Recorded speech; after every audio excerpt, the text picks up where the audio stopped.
critical of this crap. You're gonna learn very quickly why I'm critical. It's gonna be a doozy. Something. Where are you? Wick TV. Wick TV. This is the worst panel ever. This is the most painful panel ever. It's gonna be about genocide because, of course, people are gonna be discussing genocide without the basic understanding of what genocide is, how it manifests, how it differs from stuff like mass murder, for example. All these things are gonna drive me insane. You'll see. Especially the Nasser area that is not doing very well in this particular panel, to the point that I actually consider reaching out to have a discussion on the subject because it's not good. The moment the whole erudite's so out of her element here, not sure what her element is actually. Oh gosh, that is such hard criticism. Not sure what her element is. There are a few things. That I just so strongly disagree with in here that, oh boy. Nasser Erudite's quip about the final solution must have sounded really funny and clever in her head. It was hilarious watching her panic once people started interrogating it. She spent too much time watching Destiny being edgy. Oh no! Oh no, please. Well, here we are. We're getting a preview of what's to come. The final solution. That's right. The Holocaust is going to be discussed. The Shoah. Oh, Wick is the least of the problems in this particular panel. Wick is definitely not the weakest link. Okay. Welcome. One and all. Yet another episode of Wick TV. It's a cross-ideological space where we come together to talk about issues both political and cultural, from the silly to the serious.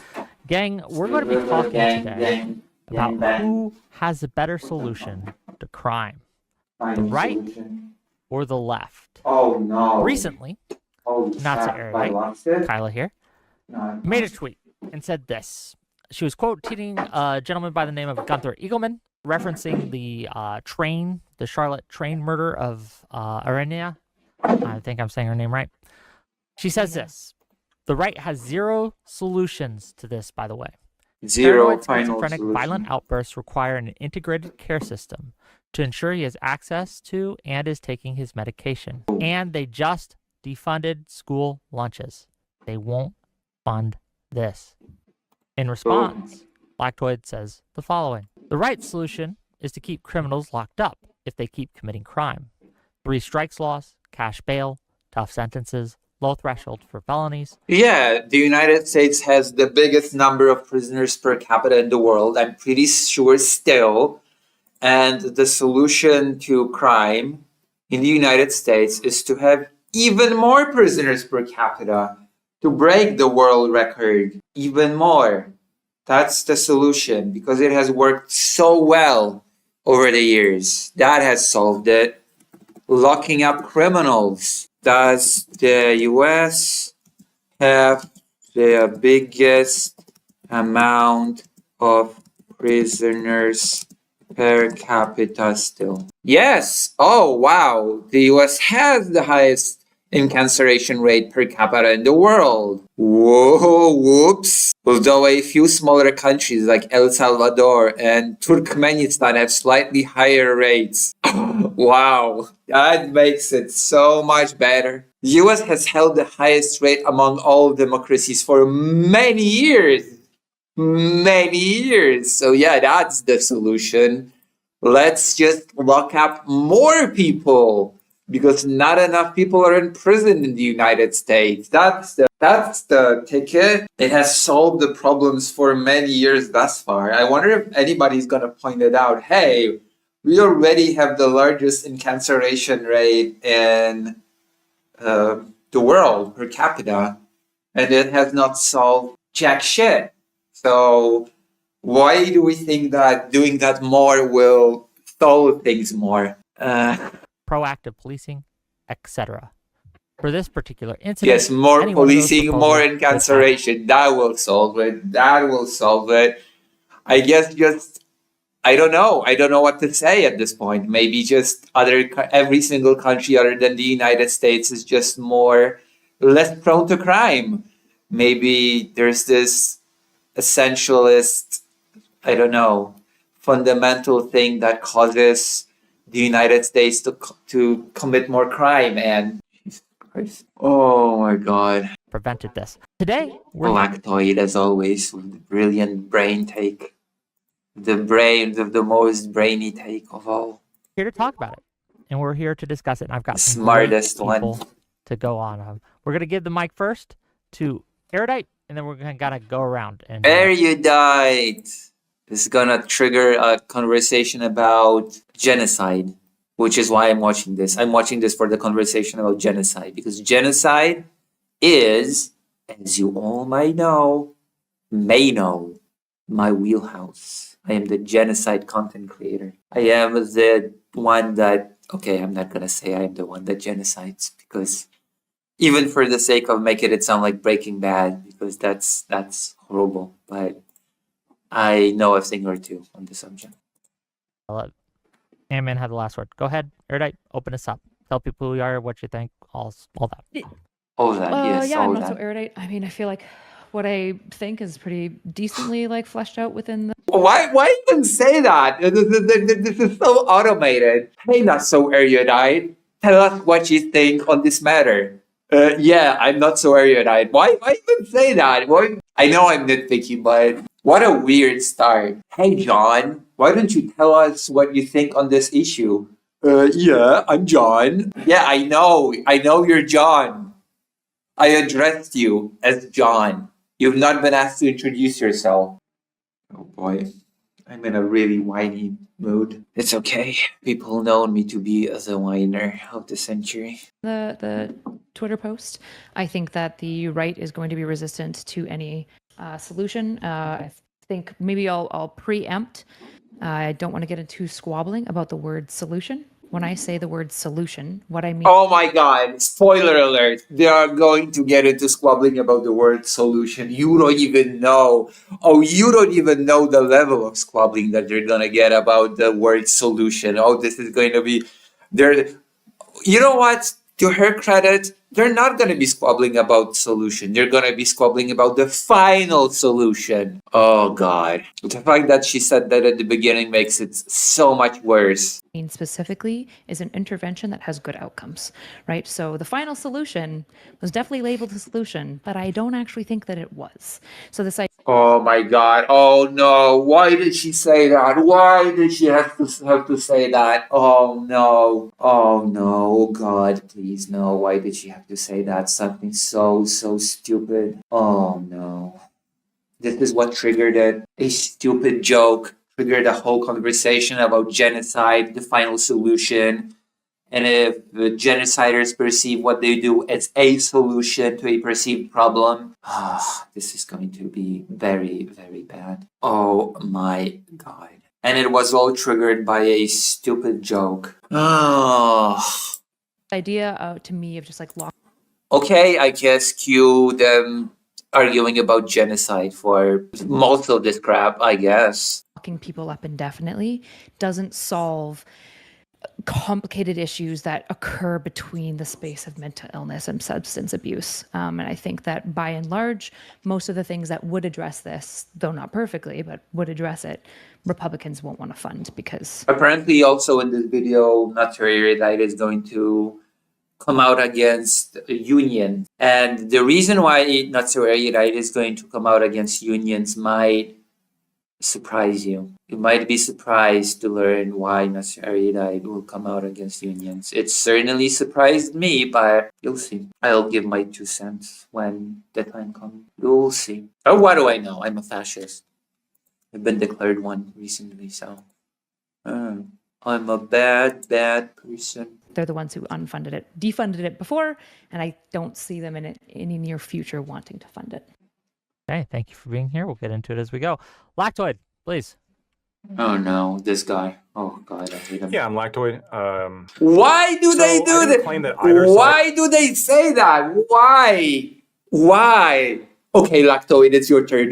Yeah, I'm lactoid. Why? It has zero solution to violent crime or crime generally is silly. And that was kind of the main thing that I was pushing against in the tweet. The right not only has solutions, but they have effective evidence-based solutions. The kind of plurality of the studies, a lot of them, consistently show that increasing law enforcement presence reduces crime. And Well, then why does the US have so much crime and yet it has the biggest rate of incarceration per capita in the world? Hold on. US crime rate compared to other countries. Because, you know, if the US has the biggest incarceration rate in the world per capita, then it follows then from all these studies that luckily has quoted.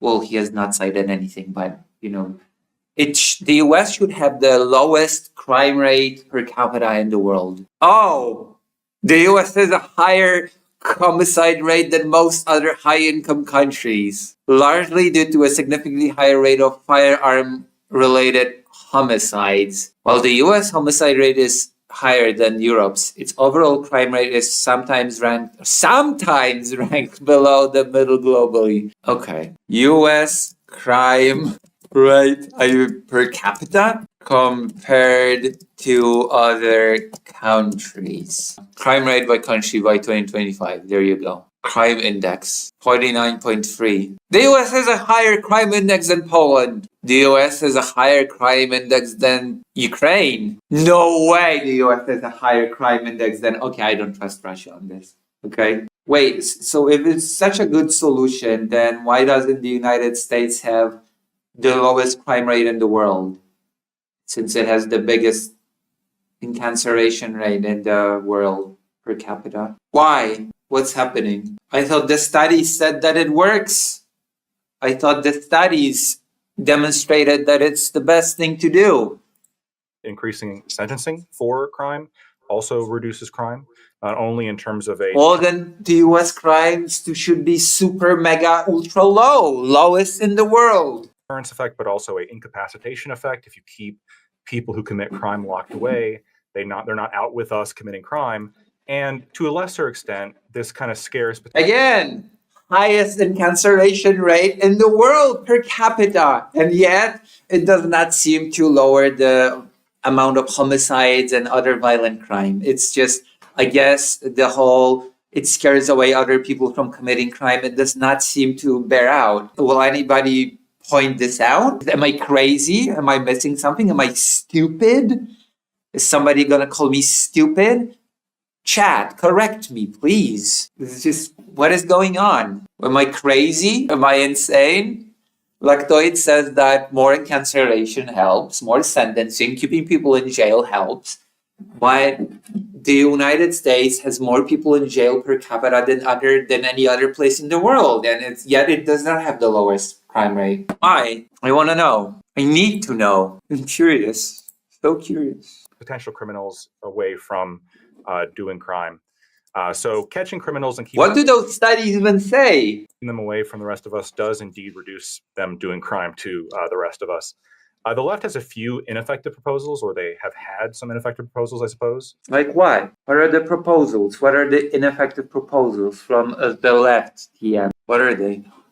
Oh my god, Lactoid is such a boob. Especially on the topic of Ukraine. Whatever. I'm not gonna... Ukraine is not the topic of this panel, so I'm not gonna harp on it too much. But this is not good. The biggest one here being defund the police. And there's also some immoral positions, I think that... I don't think defunding the police has ever been presented as a solution to crime. Have been brought up, such as opposing self-defense in certain circumstances. But I'm also going to say what? Brought up, such as opposing self-defense in certain circumstances. Opposing self-defense? I have no clue what that means. I've only seen one person ever debate that, and I'm not even sure if that person's on the left. TM. There was this Rose Mullet person, and they argued that self-defense is bad. in some circumstances. I don't want to get into it, but I don't think the person's on the left. I've never heard this argument that the left supposedly puts forward that self-defense is bad. But I'm also going to say the left does have some effective solutions as well. And I think the main one here that I think Erudite's been talking about, at least on Twitter, and that I've seen the left wing talk about is funding and addressing mental health. There are studies that show this is effective. I'm not going to deny that. However, the right wing also recognizes the importance of addressing mental health. In fact, Donald Trump has spoken on this a few times. Has he? Has he really? I don't believe he has, actually. Not in the way that, okay. Addressing it just in a little bit different ways, right? There has been talk of bringing back the institutions, especially for the chronically homeless, kind of mentally ill, psychos. Bringing back the institutions. Yeah, that's not what the left TM is talking about. Okay? Bringing back the institutions. The institutions were designed to torture people. They were not designed to help people. And you already have mental health institutions. You already have the psychiatric ward. So what sort of institution do you want to bring back exactly? Is my question. I'm very curious about it. What sort of institutions do you want to bring back, resurrect from the dead? Specifically the kind that killed Irina. So overall, I think the right wing does have more effective solutions. Specifically the kind, the chronically homeless, kind of mentally ill, psychos, specifically the kind that killed Irina. So overall, I think the right wing does have more effective solutions. I think that we can argue about the minutia as to, which one's actually more effective. But this idea that are they really more effective, considering I'm not gonna say for the 1 millionth time that the US has the biggest amount of imprisoned people per capita in the world, but you know what? Yeah, I am going to say that for the millionth time, because that is a pretty strong argument against the effectiveness of the proposed solutions by the right TM. It's just kind of, I don't know. A fucking wick TV stream. What are you doing? Yes, that's right. I am doing a fucking wick TV stream because there's going to be a whole debate about genocide. And genocide just so happens to be my wheelhouse. Genocide just so happens to be my thing. So there you go. That's the reason why I'm watching this. The main reason. That the right has zero solutions to crime, I think is just like very hyperbolic and overstated. Oh, well, okay, that's fair. Hey, well, thank you for being here. We'll get into it as we go. Soy pill. I'm not even sure if I've ever heard that anybody said that the right has no solutions at all. I mean, a lot of those solutions do not seem to bear fruit, but yeah, I think it's going to be a different conversation in the context of just this case with the stabbing of this poor Ukrainian woman, and then also just in general. You're going to be discussing the stabbing of the Ukrainian person? Across the country. I didn't have as much time as I wanted to research this, but from what I found, the idea that Dems are soft on crime is not really substantiated. I look at all the evidence, and it seems that crime and violence... What does being soft on crime even mean? What does that mean? I'd really like to know what that even means. I'd like this to be decoded for me. To be soft on crime. I like crime. It's kind of cool. I'm sort of soft on crime. It makes me, I don't know. What does that mean exactly? Violent crime is at usually all-time lows as per, 30, 40 years. And actually, it turns out if you look at... I have a soft spot for crime. I like it very much. Studies and a few others, like there aren't really partisan policies that have direct lasting effects.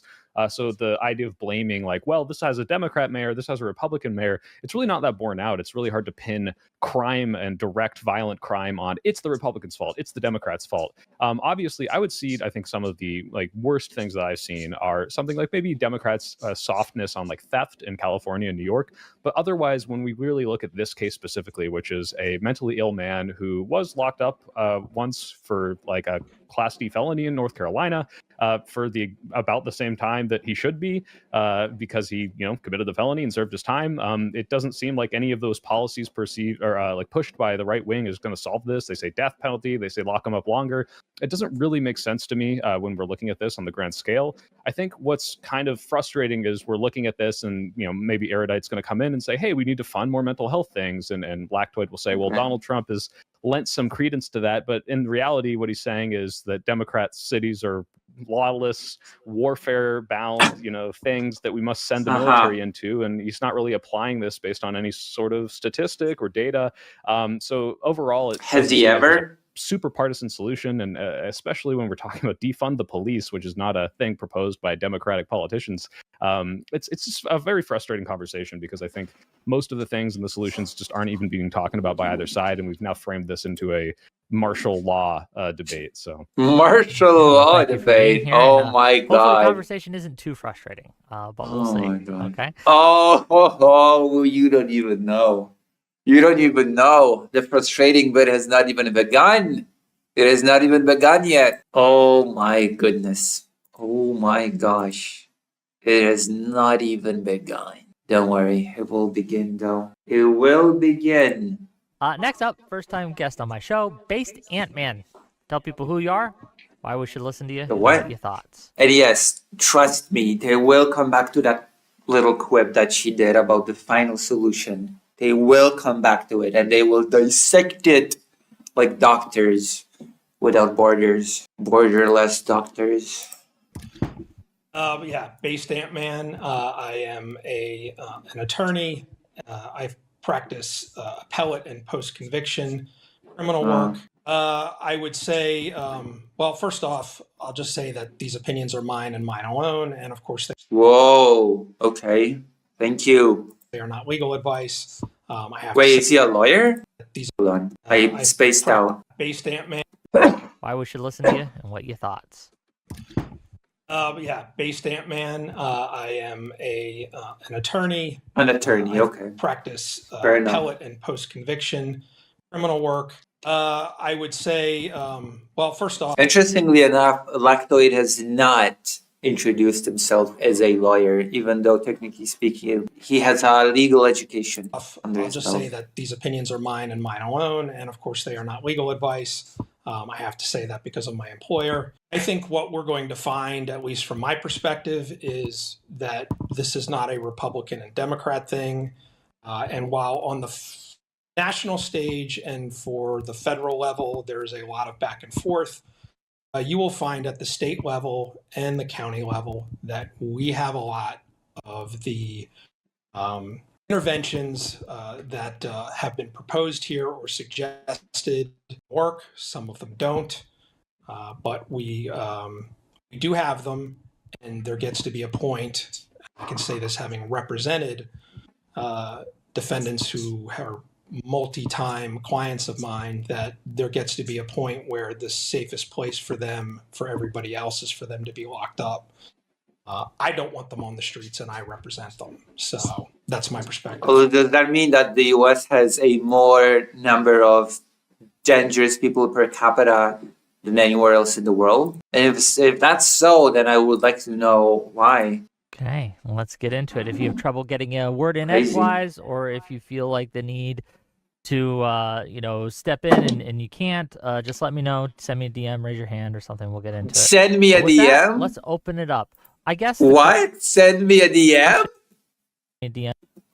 Let's get into it. If you have trouble getting a word in edgewise, or if you feel like the send need me a DM to step in and you can't, really? Just let me know. Send me a DM, raise your hand or something. We'll get into it. And but with that, let's open it up. I guess the question to the right side of this panel, to Lactoid and Based Ant-Man, is what right-wing solution would have prevented this incident from occurring? Which one specifically? Banning all knives. Banning all knives, including kitchen knives. There you go. Oh, no, wait, no. Actually, cutting off people's arms. If nobody has arms, or hands, or maybe just hands, cut off all people's hands. If people have no hands, they will not be able to commit crime with their hands, at least. Maybe then they will learn to commit them with their feet. But that is the ultimate left-wing solution. Final solution to crime. It solved it, I think. Cut off their hands. They won't be able to use a gun or a knife. Any of them could have, and that's the important kind of qualifier here.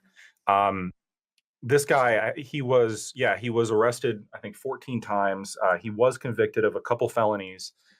Shortly after getting out of prison on the burglary, it was like armed burglary charge. And if I'm misstating anything slightly, just give me a little bit of grace.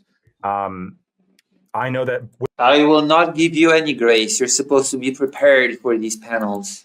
You have no grace, especially since you're a scumbag. within a month of being released on that, he was also arrested on a violent assault of his sister. I think that, when you look at this guy, but really, I guess, criminals generally, right? There's a reason I did a lot of research into the actual studies showing what works. And yeah, if there was... Well, clearly not, because I'm not going to repeat the same whole spiel again. Police there, that could have helped prevent it. If this guy was locked up for a longer period of time, that could have helped prevent it. That's stupid. Kind of 3 strikes rules kind of fall into that because it's longer sentences for repeat offenders. This guy was a repeat offender. In terms of cash bail, I mean, that one's a little bit, and the research on that, or if someone's a repeat offender, that's already a failure on the justice system's part, because I guess reform is part of the system. It's supposed to be part of the system. The justice system is supposed to reform criminals. Otherwise, what is even the point of letting them go after they serve their time? The idea is you punish them, they serve their time, and they come out of the prison systems, new reformed people that will go back into society and become productive citizens. But if someone's a repeated offender, then just that's a failure on the system's part, isn't it? Wouldn't you say? I would say so, shyly. Which would mean, by the way, that the incarceration solution is a failed solution because it fails to produce people that come out of it not as repeated offenders, potentially. No? Am I crazy? If it's so effective, then why does it produce repeated offenders? What is the rate at which the U.S. incarceration system actually produces repeated offenders? I would like that data. Is there a data on that? Hello, persönliche Videospiel Ost playlist. Hello. Is there anything that I'm saying that is crazy or out of line or unreasonable? Please tell me, all the people that are watching this stream right now, please let me know. Studies on that one are a little bit more tit for tat. There are ones that are for it, and there's ones that are against it. So I'll just concede that cash bail is a little bit more mixed. Also, I don't know. I don't trust Lactoid. So him just saying, I have studies is not enough for me. I want to know what the abstract of the studies is, how it was conducted, where it was conducted, what the study group was, and then I want to know in detail what the conclusion of the study was. I just don't trust Lactoid when he says, I have a study. Not enough for me. There are some studies that shows that it does reduce recidivism while you're out on bail, though. And so it's by a few percentages, just to be clear. So it's possible that any one of these could have prevented this. It's possible. Okay, good. Nice.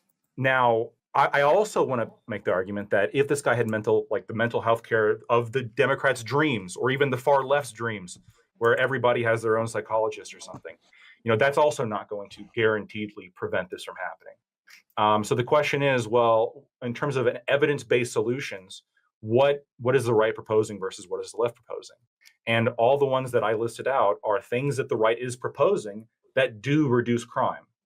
Well, how much? Jesus Christ, considering that the U.S. has the biggest amount of people, again, arrested and incarcerated per capita in the world, and it has still, in comparison to that, a fairly high crime rate. Just how high would the U.S. crime rate be if that wasn't the case? Why is the crime so disproportionate in the U.S. compared to other countries then? Is the U.S. an insane country? The recidivism rate, I think the recidivism rate widely differs depending on the state. Blue states usually have a lower recidivism rate. Alaska's recidivism rate is at almost 60%. You were not here, Prasanlisha, when I pointed this out, but Lactoid says that more policing, more incarceration, more arrests, longer arrest leads to lower crime rate. But the United States has more arrested people than any other place in the world per capita, but it does not have the lowest crime rate per capita in the world somehow. So my question is, why? If that's such a good solution, incarceration and arresting people for longer, then why doesn't it produce a country with the lowest crime rate per capita in the world? It should, logically speaking, from like Lactoid is saying, if the studies show that it's an effective method of reducing crime. Otherwise, I have to conclude that this is already a country with a massively lowered crime rate, and if the United States did not have the biggest amount of people incarcerated in the world per capita, then it would have had a lot more crime. It would have by far the biggest crime rate per capita in the world. But then I have to ask, why is crime so rampant in the US? You know, it's just, I don't know. It just doesn't make sense to me. Am I crazy for saying that? It just makes no sense. Please tell me, my dear Chad, am I crazy? So yes, more police officers do reduce crime. More sentencing does reduce crime. Like, these are empirical, statistical. So are we now operating within the US that has lowered crime? How high would the US crime be without all the incarceration? Jesus Christ, I'm terrified to even imagine. My imagination, I'm going to have nightmares about US crime tonight. Realities, you can look into it. I'm not wrong. I don't know how you can say that, hey, the right has no solution when they're supporting more police, when Donald Trump is implementing EOs, mandating federal funding for more police. When the criticism here is that the National We need to arrest more people. Oh my gosh. Even more. Oh, that will solve it. Arrest even more. cars going into areas and occupying these areas, yeah, I mean, you can say that's too far. Washington D.C. has had its crime cut in half, right, including murders. So you're seeing a massive drop in crime associated with the presence of law enforcement, because that's what the evidence suggests happens, and that's what we're seeing happen right now. I guess real quick. Oh, well, I just want to say, just in response to a couple of things you said, that I mean, like, if you look at what the actual Democrat governor is proposing in this, and you could say this might be a reaction to the right-wing backlash, but he is proposing more cops. He is actually proposing getting rid of cashless bail, which I think you actually represented very well. There, it goes both ways, and whether or not it. And again, if incarceration, longer sentencing, and all that decreases crime, then why does the US produce so many repeated offenders? Okay, I have to look this up now. Okay, recidivism rate. Okay, we're gonna look it up. We're gonna look at the data. This is a database stream. US recidivism rate per state 2025. Oh, not even available. Compile. Recidivism rates by state. Let's check. Oh, not available. Maryland has no available recidivism data. Maryland keeps it secret. Where is Maryland? West Virginia. Where's the... Okay. Compared again to other countries. Let's see how it compares to it. Recidivism rate in the United States versus Europe. Maybe the US has significantly lower. Oh!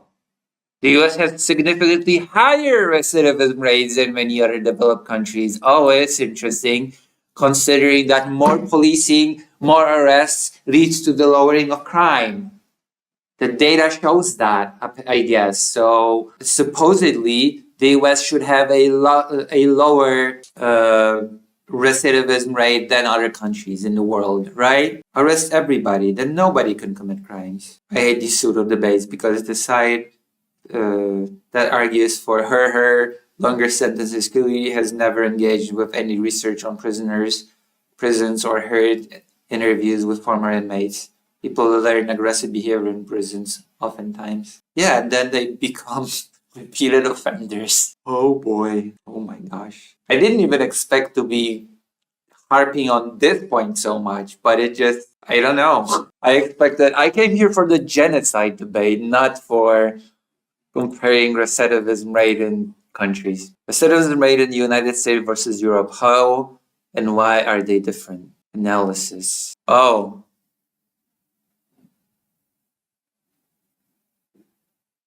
The United States makes up about 5% of the world's population, yet we make up 25% of the world's prisoners. Yup. More arrest leads to lower crime. We need more policing. We need to arrest even more. Even more. What the fuck? 25%? Really? Oh my gosh. I love this topic. This is brilliant. This is horrifying. This is so bad. Come on. Calm the fuck on. Like the US should have the lowest crime rate on earth by Lactoid's logic, of course. This paper seeks to understand why and how incarceration and recidivism rates in the UAs This paper seeks to understand why and how incarceration and recidivism rates in the United States differ from our European counterparts. Differ is an understatement, and the perceptions of these differences by professionals in the United States criminal justice system. The United States incarcerates citizens at a rate that is 4 to 7 times higher than any other developed Western nations. Tied to incarceration rates in the United States are recidivism rates. Recidivism rates are a good way to judge whether sentencing protocols and the prison system in a country are working. The United States has a current recidivism rate of 70% within 5 years. 70% within 15 years. Arresting. The data bears out. The data bears out that arresting people more just reduces crime. 70% within 5 years. US prison population 2019. Of course, I would have to find some newer data because 2019 is not 2025. But I don't know. I find it dubious. I find it very skeptical that this trend has suddenly, within the last 6 years, suddenly shifted. I don't know. Just insane. I doubt that this whole thing has suddenly changed dramatically within the last 6 years somehow. This means that within 5 years of the release, 70% of prisoners will have reoffended. In comparison, Norway has one of the lowest recidivism rates in the world at 20% within 5 years. The biggest reason for this large difference in percentages, and this goes directly against Lactoid's thesis, this goes directly against Lactoid's right-wing TM solutions and studies.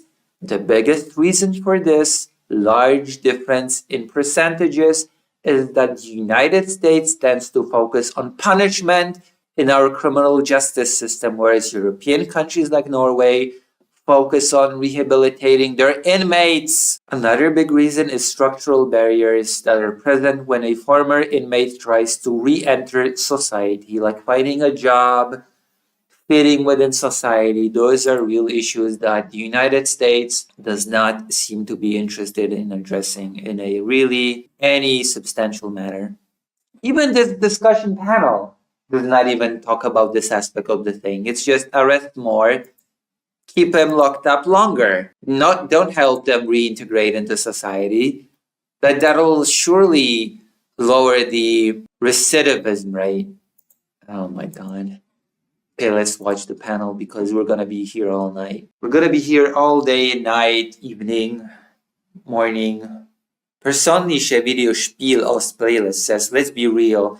Let's be honest. The real reason why there are so many people in prison in America is because the slave labor that prisoners are forced to do is very lucrative for corporations. I mean, that is the loophole within slavery, isn't it? That is actually the loophole within abolishing slavery. So I'm not even going to argue this point because it should be obvious to everybody with a brain, with a functioning brain. I have a functioning brain. I'd like to believe so. Even though sometimes I don't show it. Or sometimes I'm shy about showing it, but I do have a functioning brain. I would like to believe. Also, if you like what you're seeing, if you like my commentary, my deep commentary, which I'm offering, then please consider joining lucyhaddead.org/live and donating or subscribing to me. Thank you very much for all the love. You make my reporting in Ukraine possible. You make the dream for me. Oh, you make the dream come true.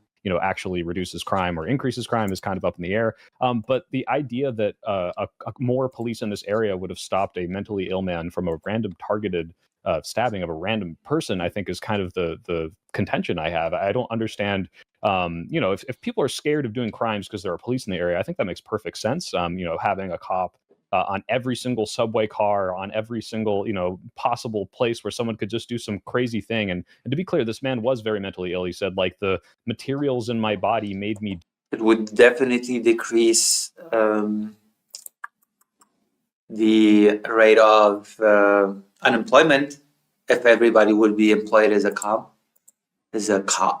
Do it. And I think he was even going so far as to say afterwards, like, well, I would never do this. It was the materials that did it, which is why his mom tried to commit him after a lot of these felonies that he committed. It's interesting to me that locking him up longer, or to say 3 strikes thing would have been the thing that would have stopped him from doing this, when I don't think that's really the case when you look at someone this crazy. It just doesn't really resonate. But Erudite, you were going to say? I mean, if you would be just locked up forever, then the problem would be solved, quote unquote, wouldn't it? You'd just be locked away forever from society. Out of sight, out of mind. Mother quackers. Isn't that right, Erudite? Yeah, I was basically going to say deterrence is great, and I have no problem with deterrence at all. I've never been on the left that says get rid of police. We were part of the left that said that was stupid, and that's why basically none of these policies got implemented. The issue is that deterrence is insufficient on somebody that's not grounded in reality at this moment, and it's also insufficient for all things, right? You can't just have a police in every alley. Again, I will repeat what that whole thing that we've been reading has stated. The countries that have the lowest recidivist rate in the world focus on rehabilitation. The country that has a 70% recidivist rate within 5 years focuses on punishment. And the right-wing solution is to do more punishment. Make it make sense. You cannot make sense out of nonsense, is a saying that I've heard somewhere. You just cannot. It is impossible physically. In every place at all times. So is it an acute triage solution? Yeah, it is an acute triage solution. The issue is that by and large, the policy that the left is advocating is long-term preventative type programs that will prevent this from happening in the future, right? So I'm not ever going to say no police. What I am going to say is, why exactly is it that Republicans don't want to fund community care centers or want to integrate mental health problem-solving courts into judicial trials when we have good evidence, for example, that things like drug courts are extremely effective at reducing recidivism, in some countries up to 40%? And rehabilitation. So this is the thing that I take issue with, right? Is it typically comes down to a funding issue. People don't want to fund mental health, particularly Republicans, but it's the type of mental health substance abuse treatment facilities that are actually going to lead to long-term reductions in crime. Because the idea of just locking somebody up until they're out of their window of crime isn't sufficient, particularly with somebody who's schizophrenic, because the window of crime is typically, as I'm sure, I forget your name, AC, Ant-Man? As I'm sure Ant-Man would probably knows this as well, being in criminal prosecutions, the peak age for criminality is 15, right? And it tends to taper off after about 25. Okay, DeCarlos was older than that. That also doesn't solve any of these problems, just locking people up in perpetuity in systems that are already overcrowded. So, yeah, go ahead. Go ahead, Ant-Man, please. Biggest incarceration rate per capita in the world. I will keep repeating this over and over during this segment until I'm blue on the face. So I come from a county that has all of the programs that I think the left would like. We have 2 drug courts, we have a mental health court, we have a veterans court. And I can tell you that in our county, How many rehabilitation programs does the justice and incarceration system have within your county? Yeah, I thought so.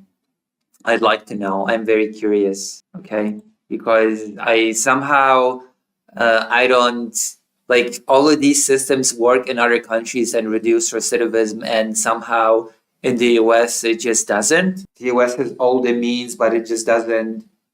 We're talking about crime. We're talking about what would solve quote unquote crime. We're talking about the right wing people on this panel saying that the solution is to arrest people more, even though the US has the biggest incarceration rate per capita in the world and somehow does not has the lowest crime rate in the world.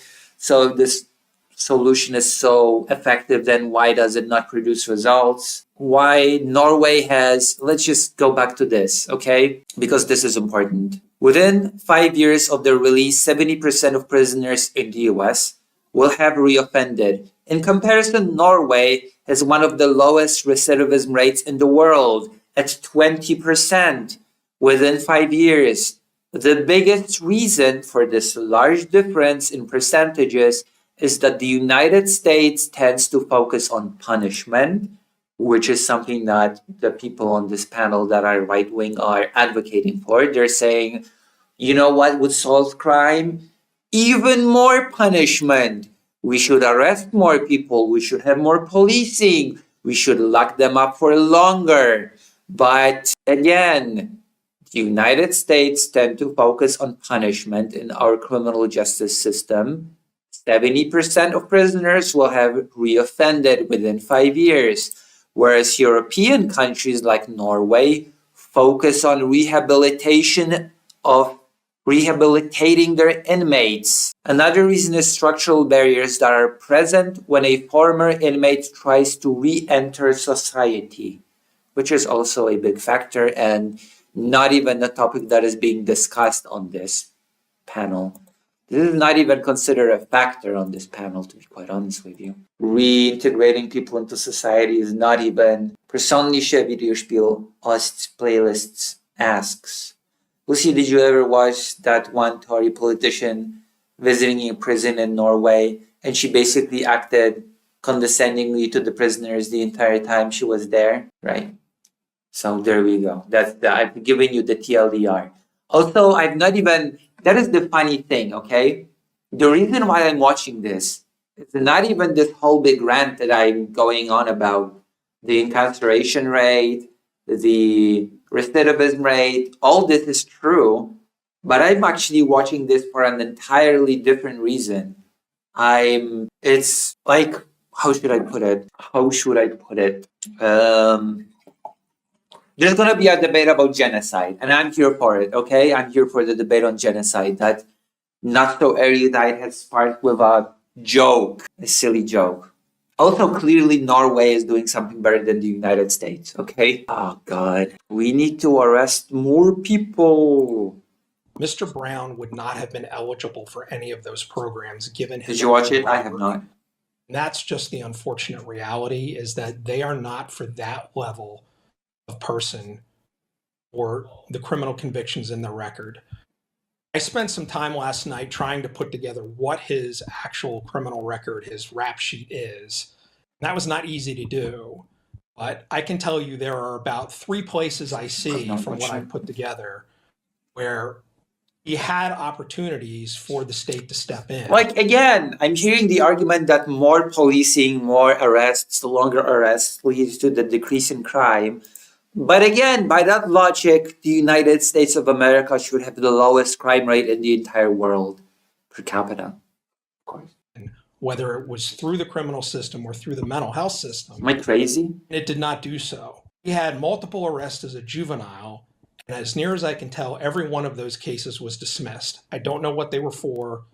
They were dismissed. He then turns 18 in 2009, and by 2011, he has a felony larceny, which is theft. So he has a felony. 2013, 2014, he has an armed robbery and what appears to be what we would call terroristic threats, which would be a significant misdemeanor. He's released by September 2020. He should have, as near as I can tell from North Carolina's sentencing code, have been on a 9 or 12-month period of probation supervision, which would have provided services for him. He was arrested. Well, I'm still crazy, it seems.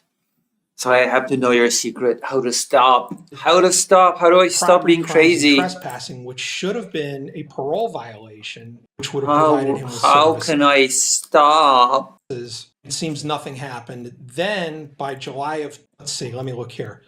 His mother obtained an involuntary commitment order. So he was involuntarily committed at some point under their Mental Health Procedures Act, whatever they call it in North Carolina.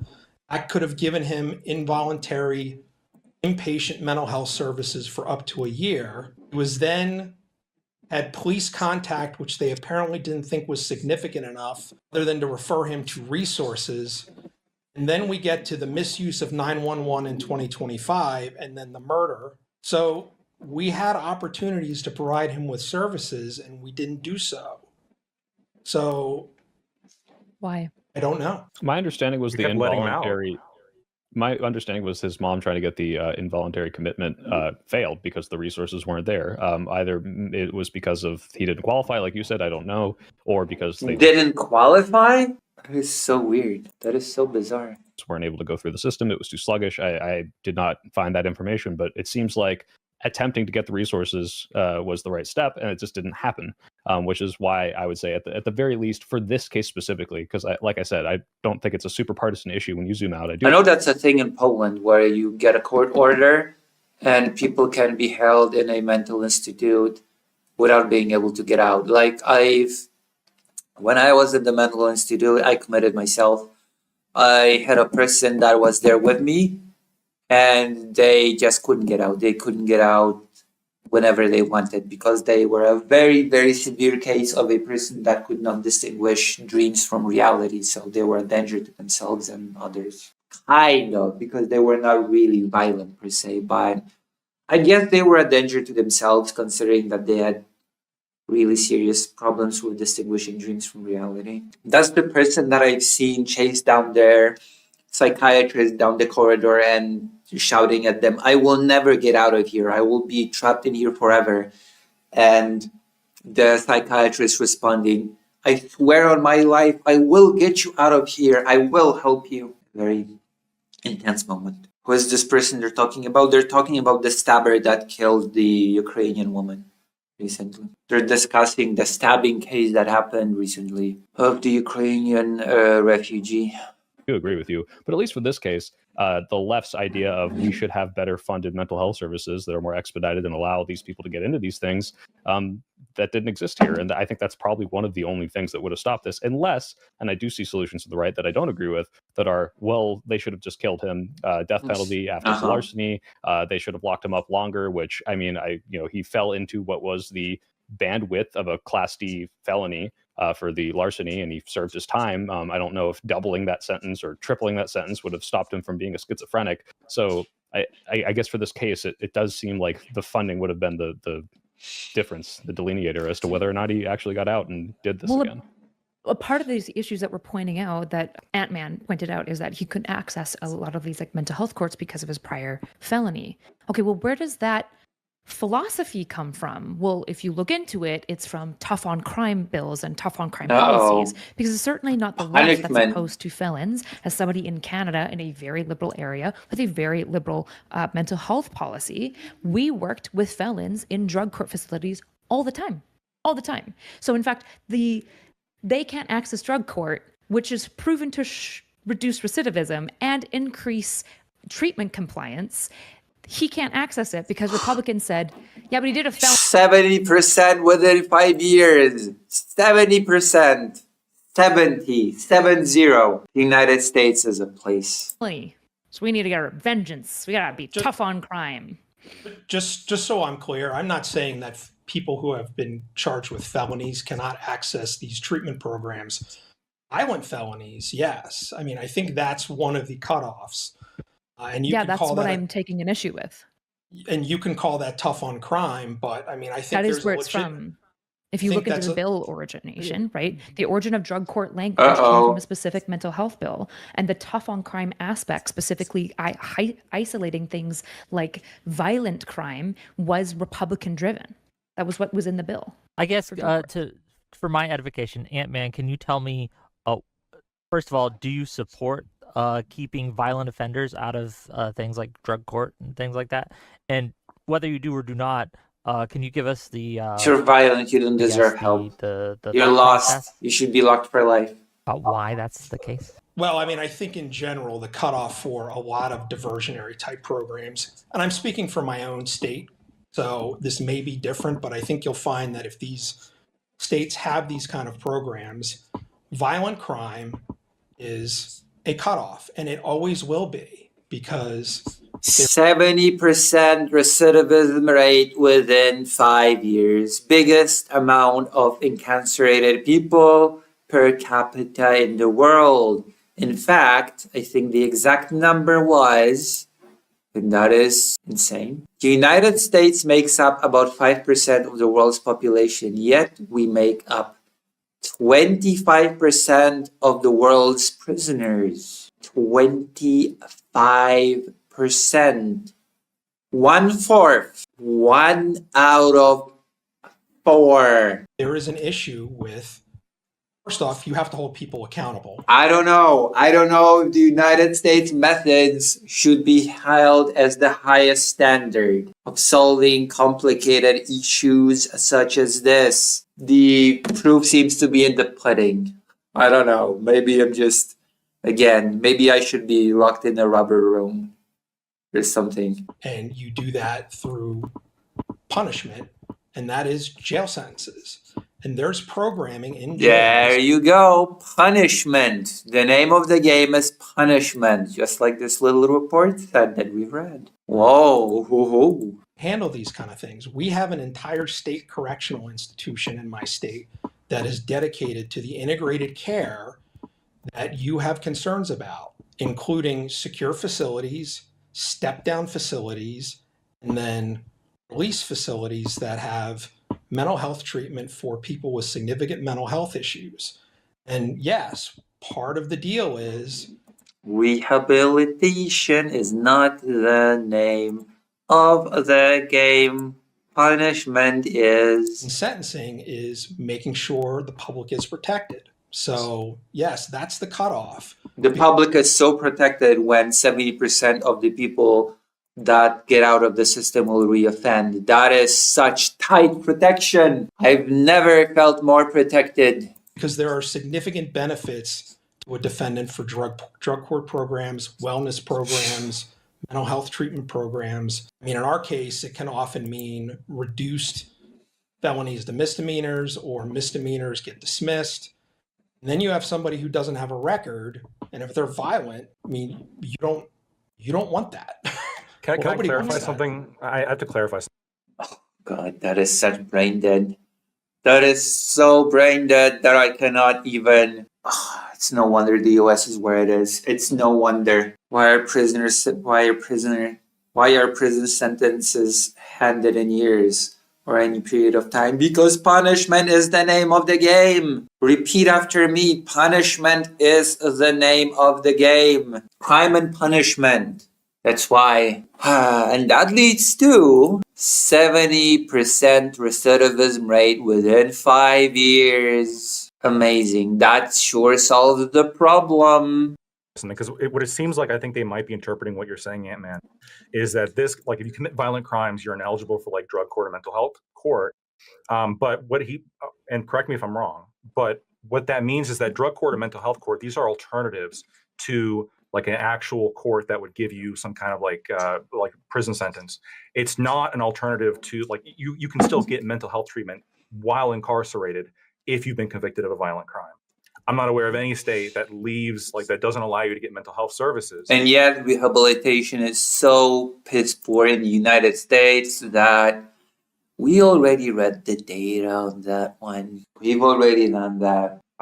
If you're incarcerated, even if that is due to a violent crime. And perhaps you would be interested in discipline and punish, but maybe discipline Trump and does punish. support involuntary commitment of people who are violent and mentally ill. This is something that there's already been an executive order about it, and this is something that's already been supported. Bondage and discipline. And first of all, just to, so I'm correct, that is correct, Ant-Man, right? The conversation is not, oh, he was violent, so now he doesn't get mental health resources in jail. Correct. Absolutely correct. Nobody was responding to that. Nobody thought that that was what was happening, right? Nobody thinks that if you go to jail, you just don't get access to mental health issues. The problem is that when you look even at the mental health facilities that are available within jail just doesn't seem to have very effective recidivism effects, particularly for things like substance. Yeah, in the United States. Because again, punishment is the name of the game. It never is rehabilitation.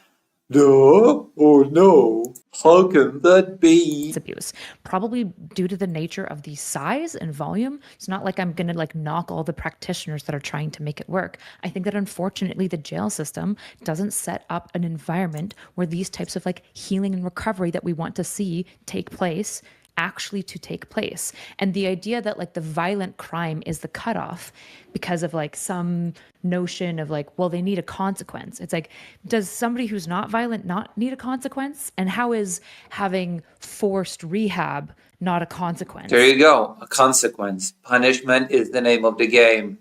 Punishment is more important than rehabilitation in the United States system. You need bondage and discipline, you cur. True and real. Like what Truer words have never been uttered by an utter. Like what exactly are we even talking about here? When I think what we're talking about here is when we talk about the violent crime threshold, there's one logical caveat that should be included for treatment facilities with a violent offender, which is the safety of the staff and ensuring that that individual can't get away from the facility to go and do violent crime elsewhere, right? Other than that, if that can be guaranteed, other than that, at that point, it's more about like some sentiment towards justice or something like that that is tied to jail that cannot be sufficiently found within mandated treatment. Punishment, crime and punishment. I'm going to be like a parrot. Crime and punishment, yeah, crime and punishment. No, it's about one of the most effective, and this is what like one of the main drivers of the studies demonstrate on why incarceration is so effective at reducing crime, which it does. Ahem. The United States makes up about 5% of the world's population, yet we make up 25% of world's prisoners. The United States has a current recidivism rate of 70% within 5 years. This means that within 5 years of their release, 70% of prisoners will have reoffended. In comparison, Norway has one of the lowest recidivism rates in the world at 20%, which is still a lot, by the way. Within 5 years, the biggest reason for this large difference in percentages is that the United States tends to focus on punishment in our criminal justice system, whereas European countries like Norway focus on rehabilitating their inmates. Another big reason is structural barriers that are present when a former inmate tries to re-enter society. So what did Lactoid say here once again? What did he say? What did you say? The studies is about one of the most effective, and this is what like one of the main drivers of the studies demonstrate on why incarceration is so effective at reducing crime, which it does. Right? Like prisons do reduce crime. One of the reasons is simply incapacitation. If you have somebody who's out committing violent crimes, it's not sufficient to put them in a mental health court or a drug court. I'm aware of at least the drug courts. My state has those. It's not sufficient to put them in these courts where they get out and then have to go in for treatment. Yeah, it's also effective that the United States, once again, I will repeat this, has, I guess, the lowest crime rate in the world per capita. Every once in a while, or like by some kind of specified order. That's not how most of these drug courts work. Most of these drug courts have beds. They are live-in facilities. They have varying levels of security, right? I have worked at very high security lockups where there's basically no way in or out, and it's closer to a jail sentence. The difference is that they're not sentenced to amount of time in recovery. They are sentenced to when you are approved through recovery, you get released into the community, right? It's a rehab-oriented form of consequence. But there are also drug courts that There you go. Again, there is the difference between rehab and punishment. Holy moly. It's almost as if that matters. Almost. go all the way to like outpatient for like less severe crimes. So there is a whole gambit of drug court that is available between both high levels of security and low levels of security, right? The idea that they'll just be wandering around staying at home as a violent offender is not true with a lot of drug courts. Well, where was this? You are correct. I'm really surprised that nobody brings up some basic facts like the US has the biggest amount of prisoners per capita in the world, and somehow it does not have the lowest crime rate. In fact, we've read this several times now. That is true for our drug courts. Our drug courts are alternatives to incarceration. So every drug court is different. I understand that, but our drug courts are specifically for people as an alternative to some significant jail sentences. I agree, socially, with what you said. It does not provide any benefit to isolate social animals. That's true. Real quick, They come to I court. think we're talking past each other real quick because on one hand, I think we can agree that in certain violent cases, the alternative should not be the drug court. It's, yeah, this person's violent and maybe shouldn't have access to this because they've committed some crime and they should go and be punished for this. But in the case we're talking about, Why? Isn't this supposed to be a left-leaning person? Why the focus on punishment? What is this hang-up that the US has with punishment? What Crime and Punishment was a Russian book. he did go to jail for this. He did serve a sentence. And afterwards, they tried to get him some of this, not alternative treatment, but supplementary drug treatment, mental health treatment. And they weren't able to. And I don't know if that's specifically here because of this violent crime. I wasn't able to see why he was denied. But I think we're talking about two different things here. One is mental health as an alternative, a drug court as an alternative, but also as a supplementary thing that wasn't available and provided to this person once he did serve the sentence, which you, I think, want as the punishment. Didn't you say You don't want punishment. You want to rehab what? that his mother tried to involuntarily commit him? Yeah. Sure. So this is not opposed by the right. This, as to the topic of this question, this is no, who got rid involuntary of commitments are asylums? not. Who got rid of asylums? Yeah, you can look at Reagan. You can look at the politics of the 1980s, and you're going to find a lot of differences between the politics of the 1980s. Yeah, asylums were not created to help people. I've studied on asylums a bit. There were not. And the politics of today's right. Reagan also massively expanded disability payments. There are just like distinct differences of opinion between the neocons of the 1980s and the populist Republicans of today. Trump is not opposed to involuntarily committing the mentally ill. In fact, there's been criticism of his positions on involuntarily committing funding community care programs. He is yes. he's not even going to fund once again. Well, that's a really Let Erudite finish Ingrid's one. That's an integral piece of this. No, because when you look at mental health, the frustrating thing. This is the frustrating thing. I started my intro, but I started my intro. Hey, gang. I started my intro by Blackwood, conceding. please. Go.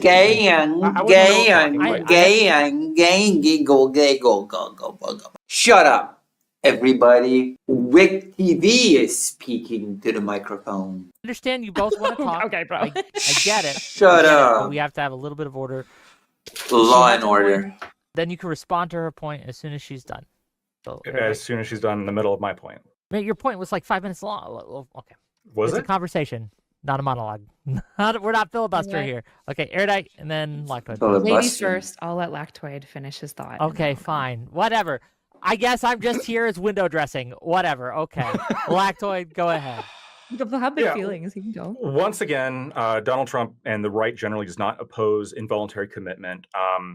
In terms of other solutions the right's proposing, these absolutely can have an effect. The research consistently shows, yes, if the police are not only on the subways, but even police are around the subways, simply understanding the threat of authority can be sufficient on causing a deterrent effect. And yes, if he was in sentence for a longer period of time, factoring in his mental health conditions, he also may have not been out at the time of the murder. Like, these are things that could affect the potential of him to commit this crime. And I said, yes, mental health is like the one thing the left is proposing. Sorry. I said that I criticized Little Lactoid's argument. Because yes, it is certainly true that if this guy was imprisoned at the time of this particular murder happening, then it would not have happened. That is true. if he was in jail. But then the person would have just killed somebody else at a later date after getting out later. And this is the stupidest thing I've ever heard, and I should have, I guess, expected it from Lactoid. Yeah, if this person would have been locked up when the murder happened, the murder would not have happened. Wow. Whoa. Brilliant. That actually is like empirically based. That is If only we would arrest everybody, so nobody would get hurt ever, forever. Everybody should spend their whole life in a padded, isolated cell. We have cell phones now, so people should just live in isolation and text one another and just meet for procreation. That is how I will solve crime. like the one. That is my ultimate left-wing solution to crime. I started off my intro by saying this, but this was off of you saying the right had no good solutions. Vladimir says, we need a punishment system like in Russia. Is mostly telling me that we need a incarceration system that creates a lot of violent people that can be further used in squads of infantry. True. I mean, I'm sorry to say, but the United States has more people in jail per capita than Russia. Yeah. Double plus good, Lucy. Yeah, the modern day right is like a great example of some group that like we can't even trust them to extend like healthcare premiums. Why the fuck would we ever believe? So Reagan takes the deinstitutionalization movement and he just basically cuts it all off and refuses funding, even though Carter, the year before Reagan got into power, had made a mental health care system plan that was planning to both reduce asylum beds because there was. I bet you could debate him if you wanted. You mean Lactoid? I could. Because he's actually, believe it or not, he's a content creator that is of similar size to me. So yes, it's a 1984 reference. Okay. I could debate him actually. If I debated this guy on anything, I would debate him on his claim that the problem of kidnapped children is blown out of proportion. That is the thing that I would be debating him on.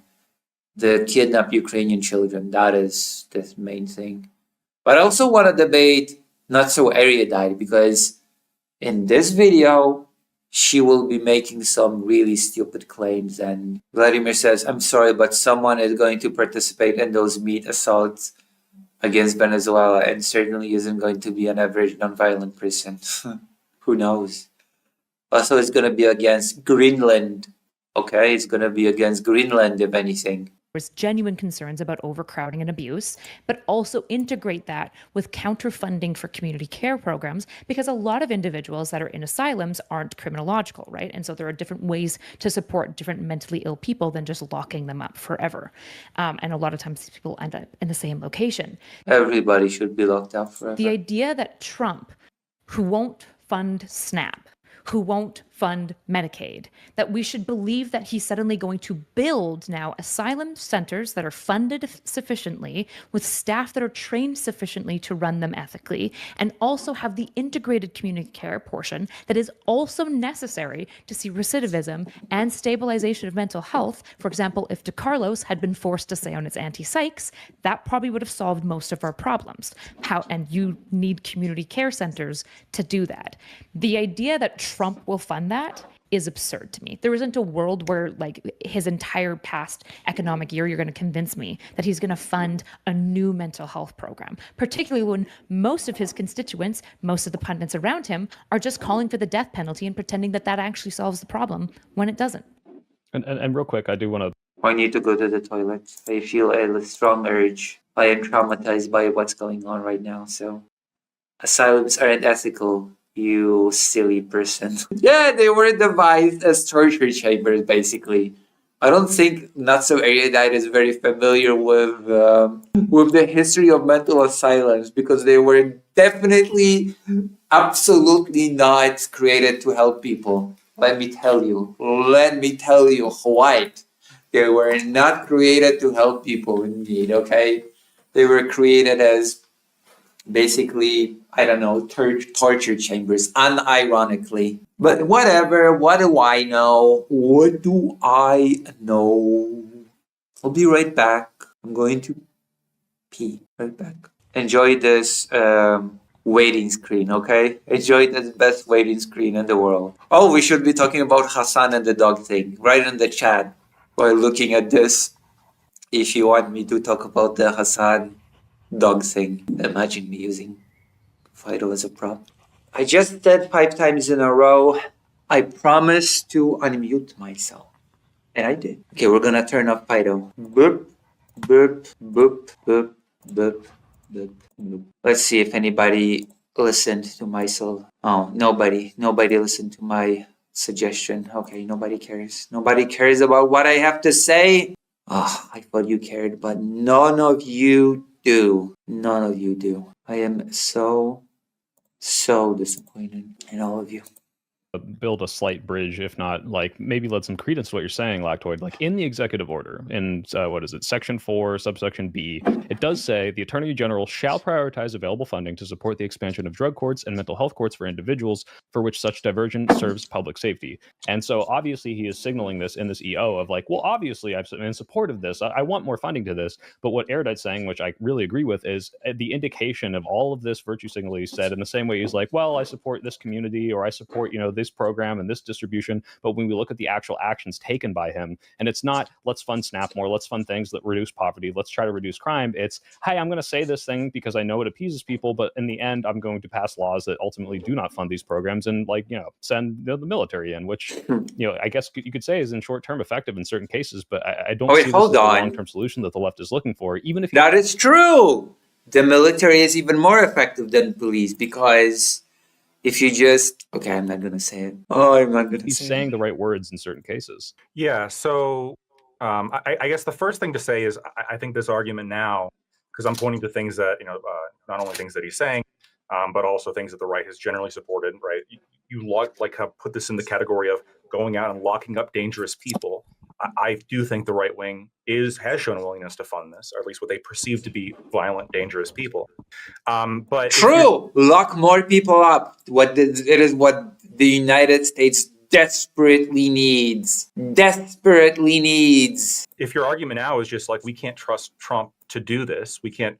And by the way, I don't know if Trump is. We need more people in prison pronto, ASAP. Entire right. I mean, yes, he is kind of the president, and he is like a right-wing president. But the studies that I'm referring to consistently. Isn't Trump a felon? Isn't Trump a felon? Oh boy. Show that the right wing generally are the ones to push more strongly for like more policing and sentencing, stuff like this. But if your argument now is just like we can't trust Trump to like do this efficiently. If we should have more people locked up, then you know what? The president of the United States should lead by example and govern the country from prison. As a felon. There you go. I am becoming more right-wing by the minute. The president should lead by example. Go to prison. Govern the country from prison, you felon. I think it's fair. I think it's law and order based solutions. And the data, the studies say that I'm right. If the leader leads by example, then everybody follows. Data, my studies says so. Argument at this point. I would just say we're basing this off a history of the policies he's implemented and the right wing. And yeah, it's not the whole right wing, but if you look at the way that culture of the right, like look at all the punditry's commentary, look at all the politicians, right? Look at the politicians, Republican politicians' commentary on Irina's killing, right? Like they weren't saying, gosh, if only he had access to community care and medications. They're saying, put him to death. Like that brings Irina back. No, they're saying kill him. Some of them are. I'm not going to deny that, and we can talk. We can talk about the death not penalty all. In a second. A lot of the crazies on Twitter under your reply may have been sure. There's a reason I didn't bring that up though. There's a reason why I didn't bring that up in my response though. Okay, what I'm talking about is I think that Donald Trump has shown a tremendous willingness to dramatically fund law enforcement that he finds to be a priority, specifically when it comes to ICE. And I think that when his track record of that does demonstrate a willingness to do so. I don't think that I don't share the same level of like doom pill of there's no way he could ever possibly do this. I think that if you sell this to him of, yeah, we should like find these people who are mentally ill or have like a consistent history of crime and like arrest them and keep them in prison for long sentences, I think he would do that. In fact, there's a different order That's not what issued we're by Pam advocating for, Bondi. though. There's a different. That's what the right. That's one of the solutions that the right is advocating for. That empirically works. I'm rejecting these as solutions to the actual problem. Okay, if the empirical acute evidence Band-Aid. demonstrates that it works, Hold then on. what? I want to listen to this again Okay, because if this is hilarious. Rejecting these, I'm Different. He would do that. In fact, there's a different order in prison for long sentences. Have like a consistent history of crime. If you sell this to him of, yeah, we should like find these people who are mentally ill or have like a consistent history of crime and like arrest them and keep them in prison for long sentences, I think he would do that. In fact, there's a different order issued by Pam Bondi. There's a different. That's what the right. That's one of the solutions that the right is advocating for. That The United States has a current recidivism rate of 70% within 5 years. This means that within 5 years of their release, 70% of prisoners will have reoffended. In comparison, Norway has one of the lowest recidivism rates in the world at 20% within 5 years. The biggest reason for this large difference in percentages is that the United States tends to focus on punishment in our criminal justice system, whereas European countries like Norway focus on rehabilitating their inmates. Yeah. I'm rejecting these as Empirical data shows that the United States has best catch up. solutions to the actual problem. Okay, if the empirical acute evidence Band-Aid. demonstrates that it works, then what basis do you have to Okay, deny if it? my boss hands me Hey, Luis, I found some dugin. Lincoln. a big pile of paperwork and says, find a solution to this, and I take it all and I throw it in the trash, is my boss going to be happy with me? No, because you're not doing the No. paperwork. So when I say solution, I mean better outcomes long term, not just Like an less overall. crime? No, like Less crime. The United States makes up 5% of the world's population, yet we make up 25% of the world's prisoners. The United States has a current recidivism rate of 70% within 5 years. Ah, yes. Less crime. You got it, Lactoid. You're a genius. overall better integrated mental health care, because that will actually prevent crime rather than sticking people in private institutions that are already overcrowded and just depriving them of rights. I don't think that that's the better alternative, especially because your model relies on them doing the crimes in the first place. Why don't people compare the simple data? Why? Why? Jesus Christ Almighty. Again, if the goal here is to reduce crime, okay, because I don't think that community care in of itself is the goal. I think the reason why you're advocating for community care is that you're trying to reduce crime, and this is simply one means to do so. If the goal is reducing crime, and the solutions that I presented to you, things that are repeatedly and consistently supported by the American right wing, such as increased policing and increased sentence length. Yeah. Lock up even more people. Okay? The United States should have an even higher rate of incarcerated people per capita in the world compared to the rest of the world. That is the best solution. Norway, that's woken. Gay. Duh. I'm not concerned about gangs. I don't know if you I'm noticed. not talking about gangs. I'm talking And about I don't know why we're crime. talking when I am quote tweeting something about I'm talking about incapacitation. I'm talking about a schizophrenic man who was off of his meds that murdered a woman. I don't care about deterrence in this situation because we have no evidence that deterrence is effective for people not in touch with reality or people like in the midst of extreme withdrawal. We don't have evidence for this. We do. Hold on. We do. There's like lesser deterrent effect, but yes, even people who are crazy have there's some level of deterrent effect when it comes to police officers being. Yes, yeah. Arrest even more people. Put more cops in the streets. Put more ice on the streets. Around.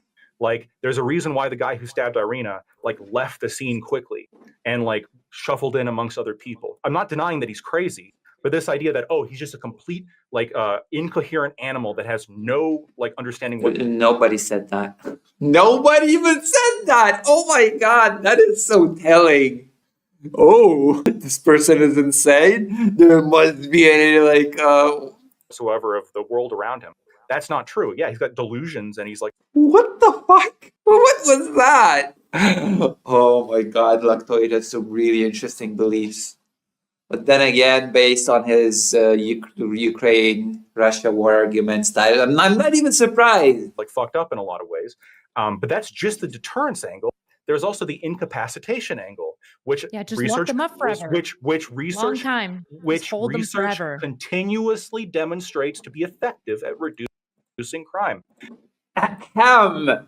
The United States makes about 5% of the world's population, yet we make up 25% of the world's prisoners.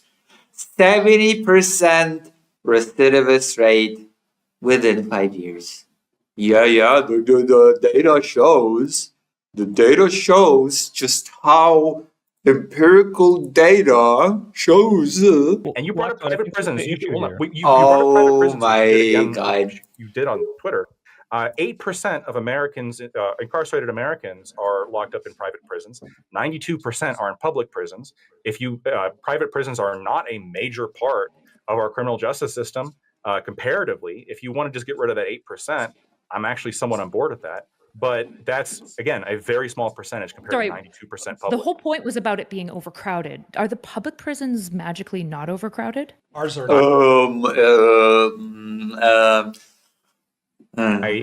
You brought up private. I think there was obviously a point to be made in specifying private. If there's 8%, I just in general think that the way that you guys go about funding your prison systems is gross, which I'm calling private. If it's not correct, specifically the correct word, that's totally fine. I'll grant it to you. But the actual point that I'm talking about here is overcrowding. Okay, 13%.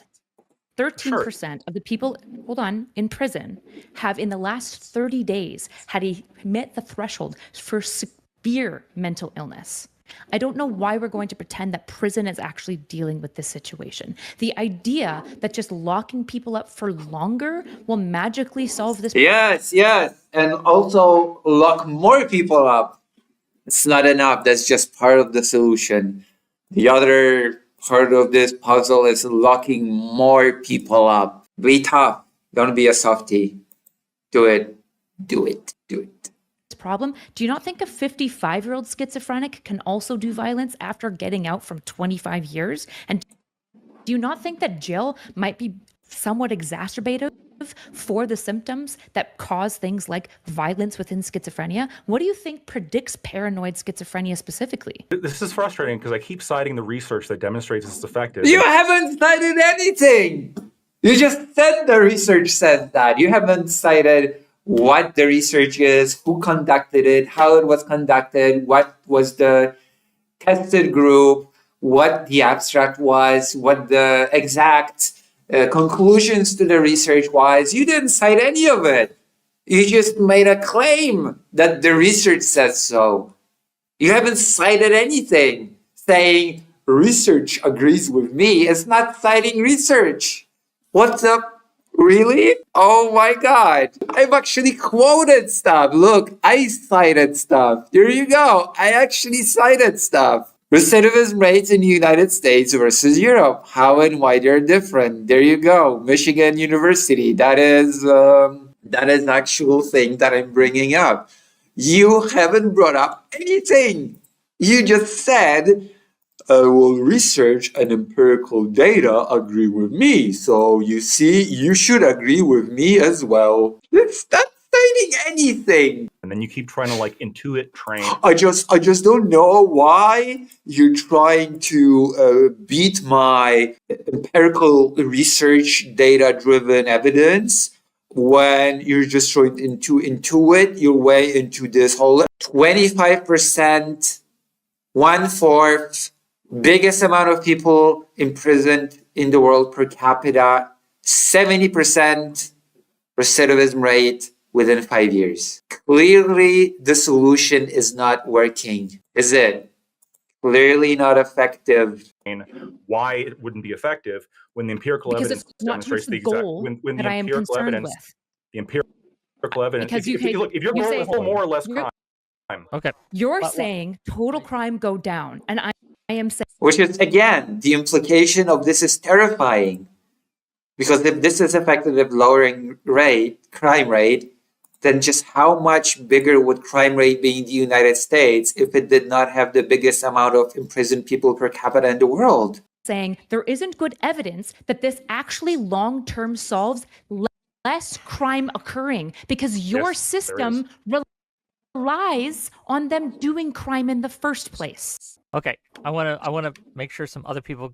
Okay, Get a chance most to crime, speak. like a lot of crime is done by Specifically, repeat. No, a lot of crime is done by Yeah. repeat offenders, and keeping No them one- in no prison one for a longer listens to period of this. time prevents them from reoffending. I want to hear Yeah, what you want Ant-Man has to escalatory say. crimes, Okay. that'll solve crime. Here, I No, want so to. longer. I want to hear from Ant-Man, then I want to hear from Soy Pill. I want to get them in here. Go ahead, Ant-Man, then go ahead, Soy Pill. I want to make sure everyone gets a chance. Go ahead. I feel like I understand that there are people with significant mental health issues in the prison system. Like, people don't really, like, this is ridiculous. This is the biggest time to look at the American system and say, hey, how do we compare to other countries in the world? Do we look good? Are our solutions effective compared to the rest of the world? What are they doing compared to what we're doing? And what are their outcomes compared to ours? Well, this is so basic, and it has not occurred to anybody to do this. Anybody on the left or the right in this conversation. This is ridiculous. Ridiculous and silly. Ridiculous and silly. My own experience, I don't deal with a lot of severe schizophrenics like Mr. Brown.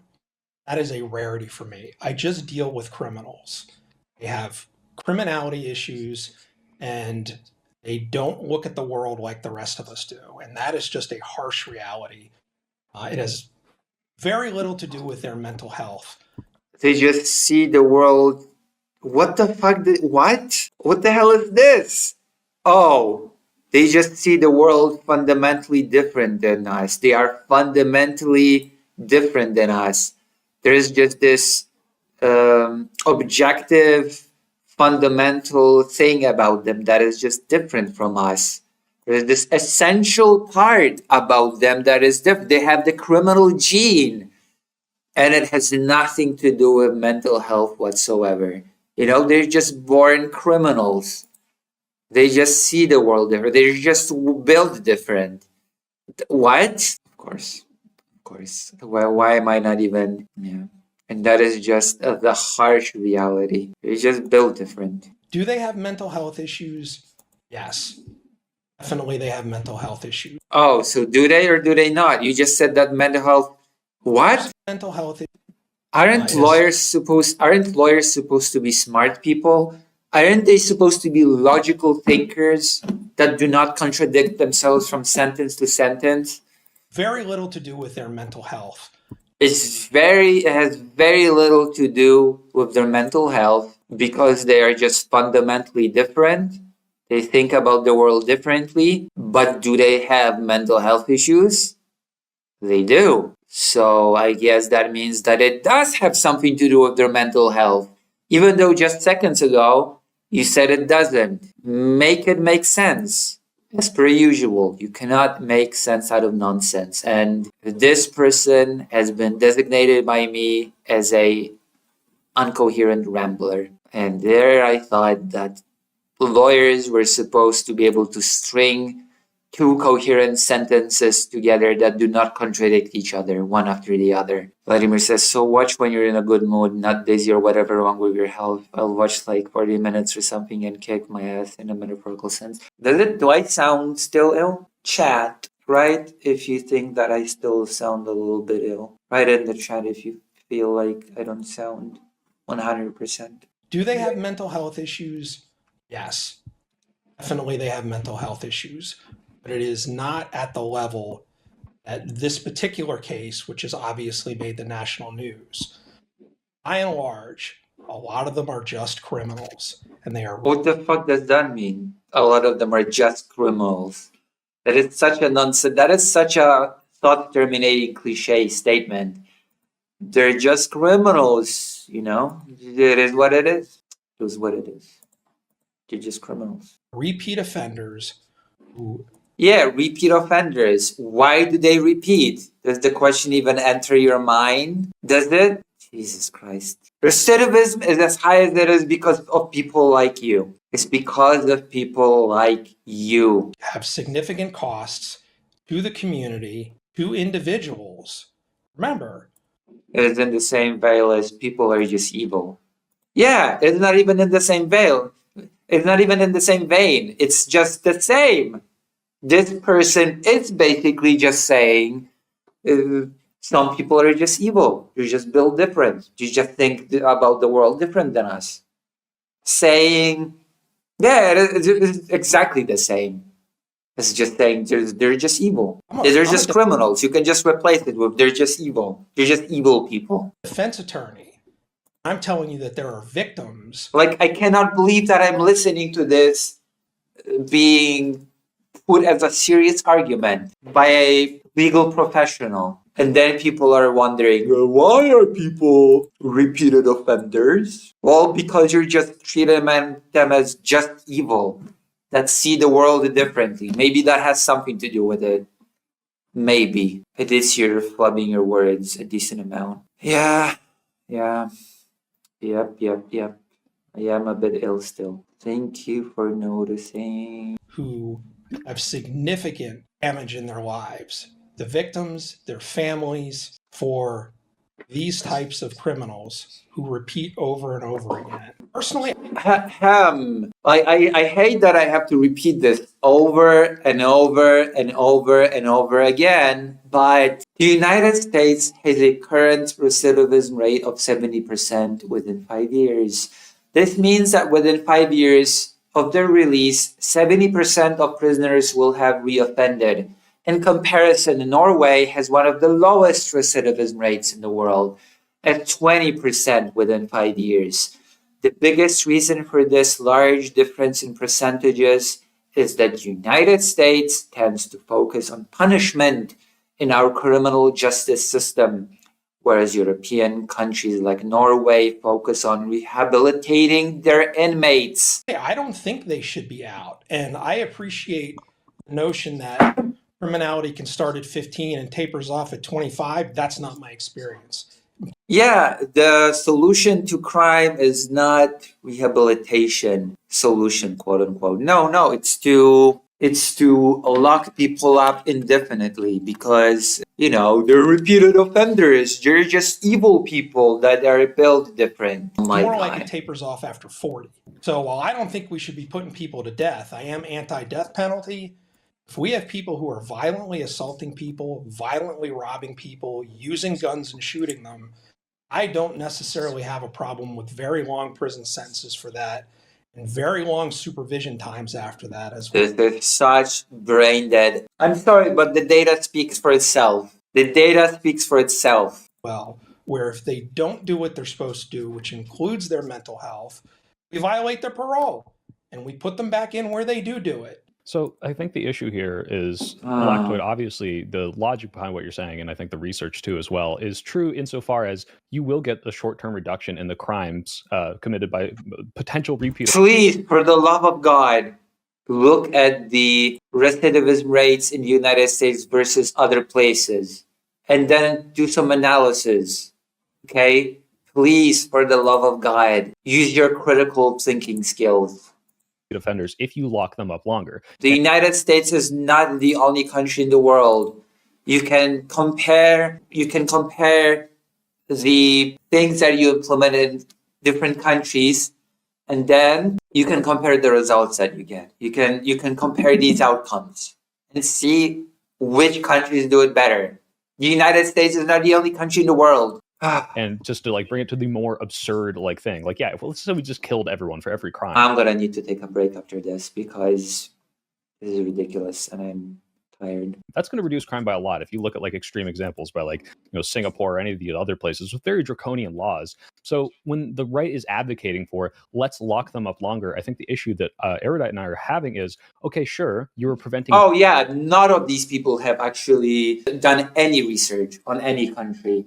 The recidivism rate, none of them have. Actually, let's do it. Let's do their homework for them because it's ridiculous. Recidivism rate by country, 2025. Norway had a 2-year reconviction rate of about 17.6, so it fell. No, 20%. Okay, right, it rose to 20%. 20% in 2024. Finland, 33% in 2018. United States are high. Yep, United States rates are high, with studies showing 2-year rearrest rates from 26 up to 60%. A 2025 study indicates 66% of state prisoners were rearrested within 3 years. Yeah. This is from 2023. Criminal recidivism rates globally, a 6-year systematic. Let's go. Okay, this is not helpful to what I want to see.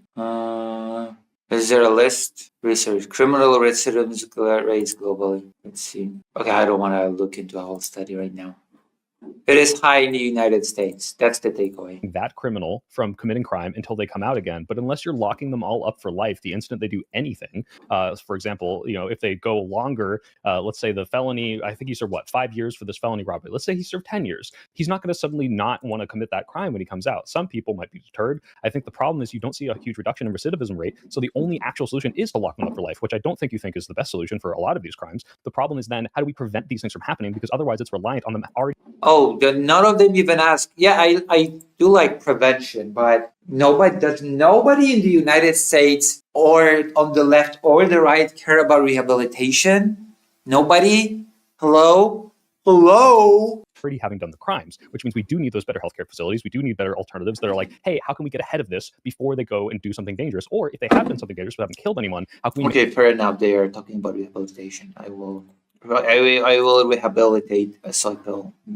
Monsieur Slipel, you have been rehabilitated. Make sure they have that mental health stuff. And that doesn't seem to be solved by just, let's lock them up longer. We are providing them with these services, though. But the empirical data evidence that I have not produced say that I'm right and you're wrong, dumbass. At every level, we provide them with these services. So no, you don't. No, you do not. What a joke. You do not provide them with these services on all levels. Oh, God. What a joke. You can have an issue with the quality of the services. And I certainly have those issues as well. We provide all of these services. We have multiple programs in our state correctional institution. I have a client who just came out of his state correctional institution with 2 electrical certifications and an HVAC certification. So it's not like we don't have programs to get people back on their feet. That's just for job placement. It doesn't include mental health, state drug treatment courts, boot camps. We have multiple programs to deal with all of this stuff. This is not a left-right thing. I mean, I'm sorry to say that the data does not bear out. I guess Norway just does it way better. Federal level, I appreciate the argument. You have Donald Trump ranting and raving, and you have people on the left ranting and raving. At your county and your state level, you have a Republican-controlled Senate. We've had a mix of a Republican-controlled legislature, and we have a Democrat governor. And that's been the way it's been over the past several years, and they have all supported all of these programs, not only at the county level, but the state level. Okay, I think I know why Lactoid and I are maybe missing each other and why we're talking around, which is that Lactoid is talking about crime, and I am talking about crazy people or substance abusers who do crime, which are not the same populations. We have to talk. Sorry, it's my tweet. That's what I'm talking about. Oh my God, that is so stupid. All people deserve rehabilitation, not just people with severe mental health issues, okay? I mean, oh God, the United States. I'm clearly quote tweeting a situation with schizophrenia. It sounds like in the room, What? Macron is something else. He picked a new prime minister, the same one who resigned 1 month ago. Yeah, I know. Macron's prime minister has resigned upon picking his new cabinet. I guess the French government is just... I'm the only person who has actually worked with people with violent paranoid schizophrenia. But also on top of that, I just want to be really clear that the reason why I'm opposed to what you're saying, Lactoid, maybe you have worked with people with violent paranoid schizophrenia in the criminal system. The reason why I'm opposed to what you're saying is you're suggesting a band-aid solution that is exceptionally expensive and doesn't actually solve the crux of the problem, right? The crux of the problem being that in the 1980s, we saw the swap, right? right? It's talked a lot about in a whole bunch of criminological books, which is that as we expunged asylums for a multitude of reasons, we saw an explosion in prisoner populations. If you look at the data, for example, 68% of local jail inmates are dependent or abusing drugs. So we know that substance abuse is highly integrated into the criminological. Do some basic comparison between countries. Just do it. Please do it for the love of God. Know that about 40% of inmates say that they were high on drugs at the time that they were doing crime. And I wouldn't be surprised if it's higher on some. Yeah, I do Macron. I do like Macron as well. But this is apparently this thing that happened with Macron is not. It's just a reoccurring problem. Apparently, I'll have to look more into it because apparently one prime minister after the other they just drop out. So apparently this is a huge problem. It's not the first prime minister that it just dropped off. Apparently, it's been happening for a bit. Some studies. So what I'm talking about is having a system that doesn't just lock them away forever where they can't do drugs and that the moment they get out, they immediately relapse and they immediately go back to doing crime. I'm talking about a system that addresses the core of the problem, which isn't rehabilitation. Crime. It's mental illness and substance abuse. If you want to talk about like psychopaths, which I've also worked in a group session facility with violent psychopaths. I guess only those people deserve rehabilitation. If you don't have enough mental health problems, I guess then you don't deserve rehabilitation. Well, what the fuck? Why would you go that route? Why would you do that? Willing to have a different type of conversation because genuinely I think 3 strikes is good, and I'm actually really open to a lot more of the draconian stuff that you're suggesting based on criminal psychological profile, right? Somebody who's psychopathic, for example, isn't respondent to things like drug court. Oh my God. This is American mentality, isn't it? Punishment above all else. And then you end up with recidivism levels of 70% and biggest incarceration rate in the world per capita. Or mental health treatment. In fact, the only way mostly to get them to stop doing crime is to convince them that it's bad for them. And that's about all we have for these people. I don't want Ed Kempers running around. What I do want, though, is I think about the clients that I have worked with. I had a client that had the gang trio. She had kidnapped somebody, broken that person's back with violent assault, and she also had lots of drug trafficking crimes. As a result of drug court and being in a year in our inpatient facility, she got clean, she stabilized, she got her kids back, she got a job, she got education, and she hasn't relapsed since. That's the type of programming that I am talking about. And I do not believe Republicans have a solution for this. I don't think they have the beginning of an interest for this because they don't want to fund it. They want to fund acute solutions like yours, which are expensive and don't get to the heart of the actual problem. Well, I'd like to address real quick. I'd like to address both Soypill and Eric's points. Before you go, though, just a housekeeping. But my data-driven, paradoxical. Have worked with psychopaths since I work with other streamers. Okay, they're all psychopaths. Anyway, that's all I want to say. And if ha ha ha ha ha ha. Ha ha ha. Ha ha. Wick, you're so funny. Oh shit. Comedian. Ha ha ha ha ha. All streamers are psychopaths. Ha ha ha ha. Start getting out of hand, I will have to start using your shock collars, which I've installed on you. Okay, right? Wow. Oh, shock collar is a Hassan reference. Ha ha ha ha. Hilarious. You were looking for a way to work that in. Teeing that one up, he was waiting. I just wanted to get some current, in here, like get a few likes from that crowd. Anyway, go ahead, Lactoid, please. Sure. So, Soypill, when you're talking about killing people prevents 100% of recidivism. This is humor. This is humor. Persephone says U.S. private profit-driven prison industry doesn't want rehabilitation. Yeah, and that's why you get the biggest incarceration rate in the world per capita. And that's why you get recidivism rate of 70% within 5 years. Yeah. So basically what you're saying is U.S. private profit-driven prison industry does not want a solution. In fact, it's not even a problem in the industry's. It's not even a problem in the industry's eyes because having prisoners is a loophole to slavery, which is an actual thing. So, it's not even a problem, so there's not even a need for a solution. Why would you need a solution for something that's not really a problem? Obviously, that's not a real solution, though. So it is a solution. In reality, it's one that I would disagree with, obviously, because as with any solution, you have to take a look at the cost and benefit, or the cost versus benefit analysis. And I would say that just like killing anybody for any kind of initial crime, this is a massive cost, and the benefit doesn't simply.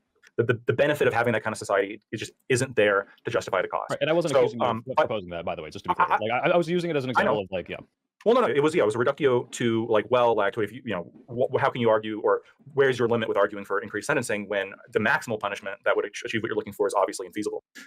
But all government actions have some kind of cost associated with it. If we're talking about mental health treatment, this costs money. If we're talking about setting up these clinics, this costs money. If we're talking about sending people out to like make sure they're all taking their meds, this costs money. Oh, Laffer, you're going to be zapped. True. True. It takes effort. It takes a certain level of like specialization among like part of our society to do this. In the same way that, sure, yes, it also takes up resources. And by the way, all that stuff before also infringes upon people in certain ways. In the same, like maybe not to the same extent in every way, but incapacitation and having cops and shit, it's similar, right? You have to look at the cost-benefit analysis. And I think that when the right proposes things like more police, when studies show that like for every dollar you spend on police, you get like $1.63 back in social benefits, or longer sentences to reduce crime. When studies show that like incapacitating people is a major cause of reduction of crime, and when you're referring to like violent felonies, where to me, yeah, if you commit like armed robbery on somebody while you're also psycho, like while you also have like severe mental illness to the point where like God, the language is very telling. While you're also a psycho. Oh boy. Well, we're having some issues like reaching this person because they're delusional. Yeah, I think 10 years is more reasonable than 5, and in fact I could be argued even more than that. Now I know that let's just lock more people for longer. That's cool. You're arguing for, I guess, less than that in different kinds of treatment. The question here is, well, is a solution that works, but I disagree with because I don't like the impact it's going to have by locking people up. The question is that a solution? It works at creating. It works at creating the biggest prison population in the world per capita, and it also works at creating high levels of recidivism. If that's your goal, then go ahead, knock yourselves out. It is a solution, and I think it's a reasonable solution. And I think a lot of Americans, when they look at violent criminals, like what they're referring to when they're talking. Yeah, I don't care about what a lot of Americans think. That should not be your policy. You should not base law on what most Americans think. I cannot believe that a person with legal education would say something like that. About like these people should be in prison is they're sharing my intuition, which is there's no fucking reason why somebody who commits murder is. There's a name to this fallacy, okay? There's a name to this fallacy when you just say, oh, most people agree with this. Most people agree with me. They share this intuition. Or so what is this drawback? Are we going back to common sense now? It just makes sense. It's just common sense. They share this intuition with me. Well, reality does not correspond to your intuition, unfortunately for you. Is out in 20 years. There's no reason why somebody who's like DUI and then smashes into 2 kids and kills them is in prison for a couple years. There's no reason why somebody who was arrested 14 times, including for multiple violent felonies and assaulting his sister. Why did they reoffend 14 times? Or rather 13 times, I'm sorry.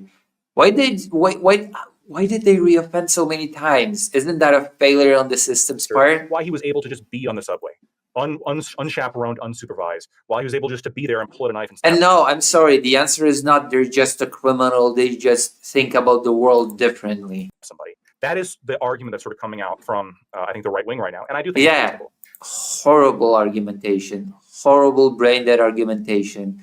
I have no idea how you could, in good conscience, defend that if you have 2 brain cells that can rub together by it. And then very quickly as to erudite, I make the second point though, because I think the problem with what you're saying is like, I didn't know if you believe that. I guess you do. I think that is the problem where you're looking at something where we as a society have deemed, for killing someone, there are certain cases where you go to jail for the rest of your life. You are deemed incompatible with society. You should never be out. And that makes sense. And sometimes it's, hey, you killed someone and you're at fault. Maybe it was involuntary manslaughter. Maybe it was like a crime of passion. Maybe it was a heat of the moment thing. But after 20 years, we've determined that, you are no longer someone who should like now be locked up for the rest of your life. But now you're pointing at things like DUIs, which are awful, where these people, slam into a minivan, kill 5 people. But is the implication that then we should lock them up for life too because like they're incapable of ever rectifying that for longer than they are? Why? For longer than they are? Why? So for longer. So first of all, DUI is a heavily recidivized crime. Firstly, secondly, there is people. Oh my god. Again, a deterrence effect that comes up with sentencing as well, a little bit less so than incapacitation. But these are 2 things that the right wing looks at and they says, hey, if the studies demonstrate that this does work in reducing crime. No, it doesn't. I'm sorry. Punishment versus rehabilitation. The US has a horrible record compared to the rest of the world.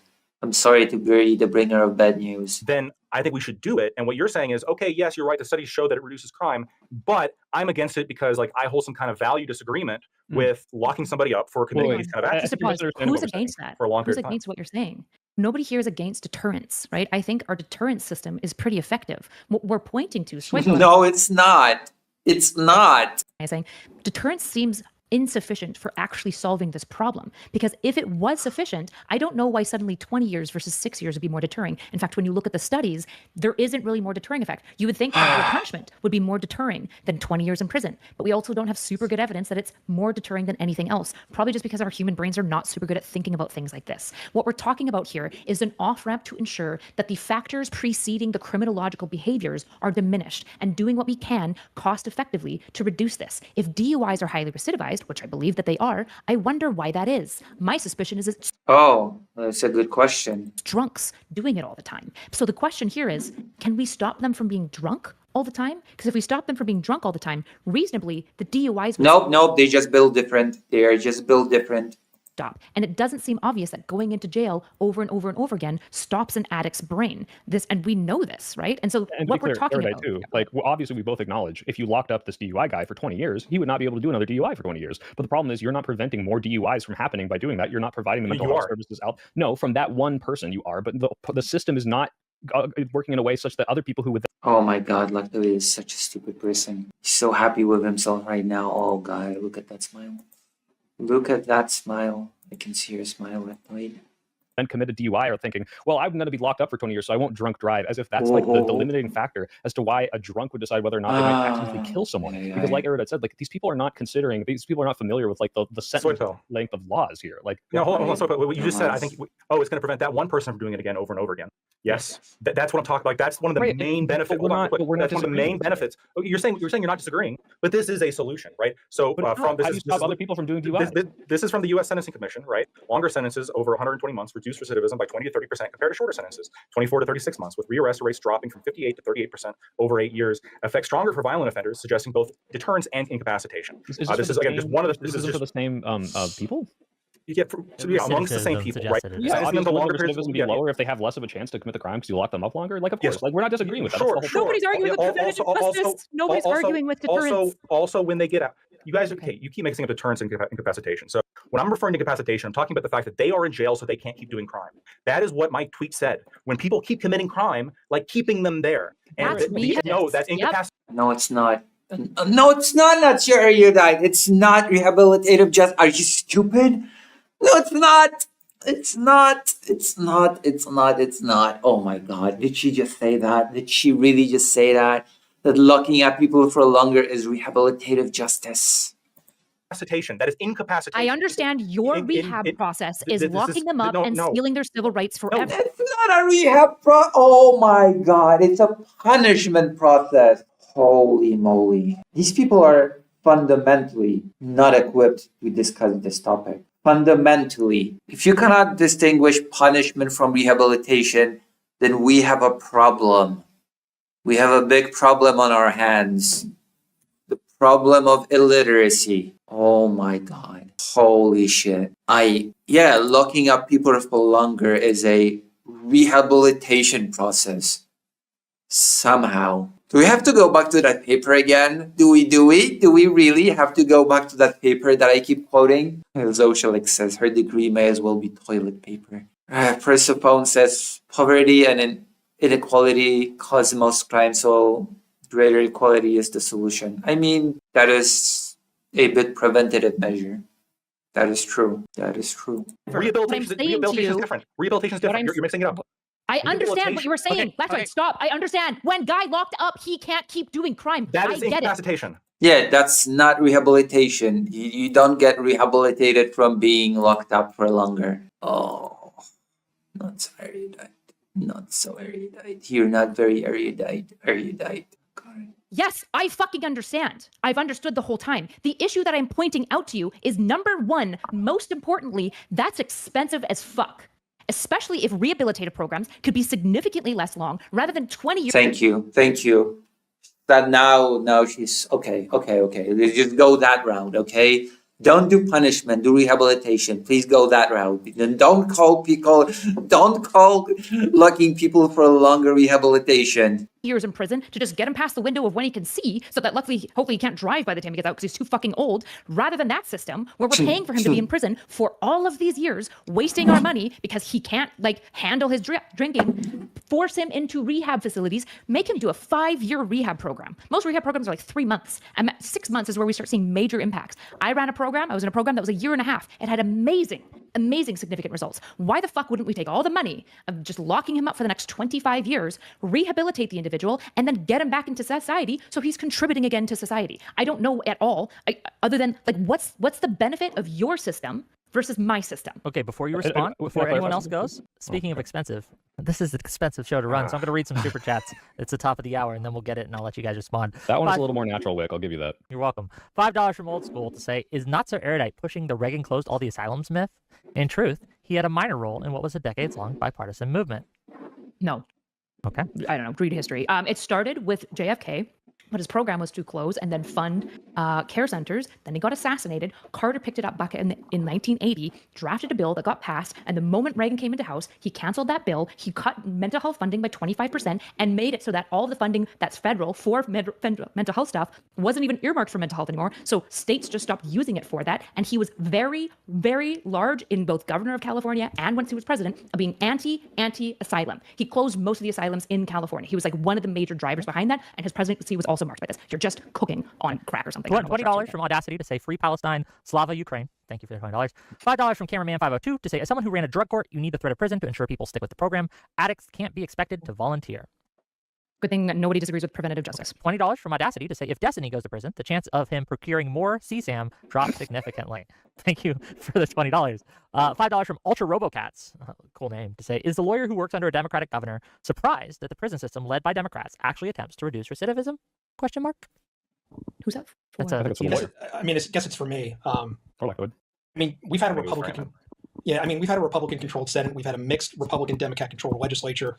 We've had a Democrat governor for the past several years. But for the past 20 years, we've had these programs in place. So that was, I guess, my original opening point was that when you get to the county and state level, this is not a left-right thing.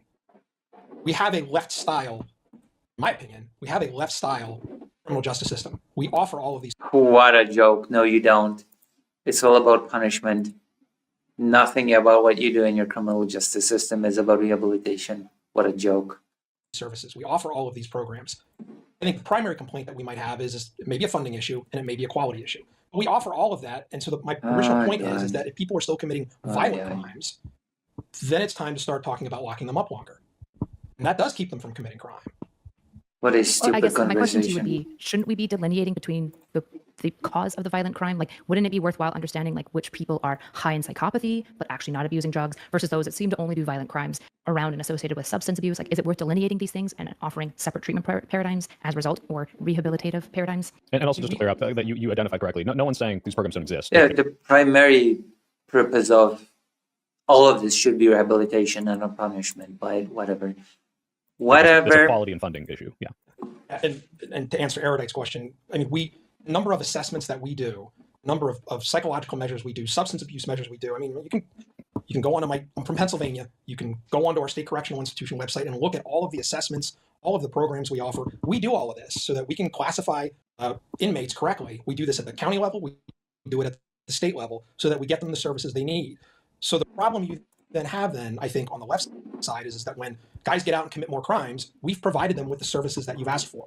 So then what do we do? No, you've not. And I think that's like when you've gone through successful rehabilitative justice and you're still committing crimes, right? I think that's worthy looking at. The issue that I'm pointing to is I am not actually satisfied in America. I'm sorry, but the data that just that does not bear out. Somehow other countries do this successfully. What do they do that just America is not just incapable of doing, apparently? These programs are offered substantively enough, nor that they are funded sufficiently enough. I suspect, for example, that a lot of these programs probably have beds for like 3 to 6 months tops, if they're even inpatient at all, which I would have major concerns with, right? Like 6 months, I think, is insufficient for like, especially if you're highly criminological and highly substance abusing. You need very intensive treatment, quite likely for quite a while. You look like you're about to say something. Can I ask you a question about your DUI hypothetical? You suggested that longer treatment is where you start seeing progress for substance abuse related to the DUI. So most of our first-time offender DUIs, first off, most of them go through a diversionary program and they get accepted. Even then, our first offense actual criminal DUIs have a very short Okay, how are they integrated back into society? Oh, wait, that's not even a topic. None of these people haven't even brought that up. It's measured in hours, and then they're on probation for 6 months. Would you be suggesting that we should have longer treatment programs and thus longer probationary sentences in order to have successful DUI on a first offense for Potentially, substance abuse? First of all, I'd want to be doing a program audit of like what actually is being offered in program. After that, like I don't know Pennsylvania's protocol is all I'm saying. After that, I would be interested in much more proactive patrol officer inclusion. The patrol officer inclusion in Alberta typically starts at the very beginning of drug court, the moment that they're in the inpatient, the patrol officer is coming and building connection and rapport. That way, when they transition out, they still have that rapport with the patrol officer. They understand where they've been and where they're going. And then I would also be looking at the integration from the, say they're at a 6-month treatment facility inpatient to community. What are the actual community access that they have? Do they have access to like affordable housing? Do they have access to housing specifically that's away from areas where they were high substance abusing before? Do they have patrol officers that they can get into contact with easily that understands them? Do they have mental health care practitioners that don't have 3 to 6 month wait lists for like pretty unsatisfying sessions? We need to do something. Oh shit. My guess is all of these things, wait times alone for like a therapist, even if it's provided by state, is probably very large, because most people I talk to, at least in America, have really insane wait times. Canada's quite bad as well, but my understanding is America's, you just have more population. Okay, let's talk a little bit about the specific solutions being proposed, not 20 years ago, 30 years ago, but today by the right and left.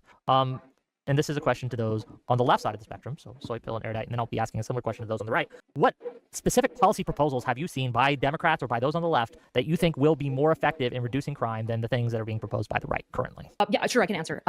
Federal funding for mental health care that is earmarked specifically. Okay, so we're gonna and differentiating nuances within the word.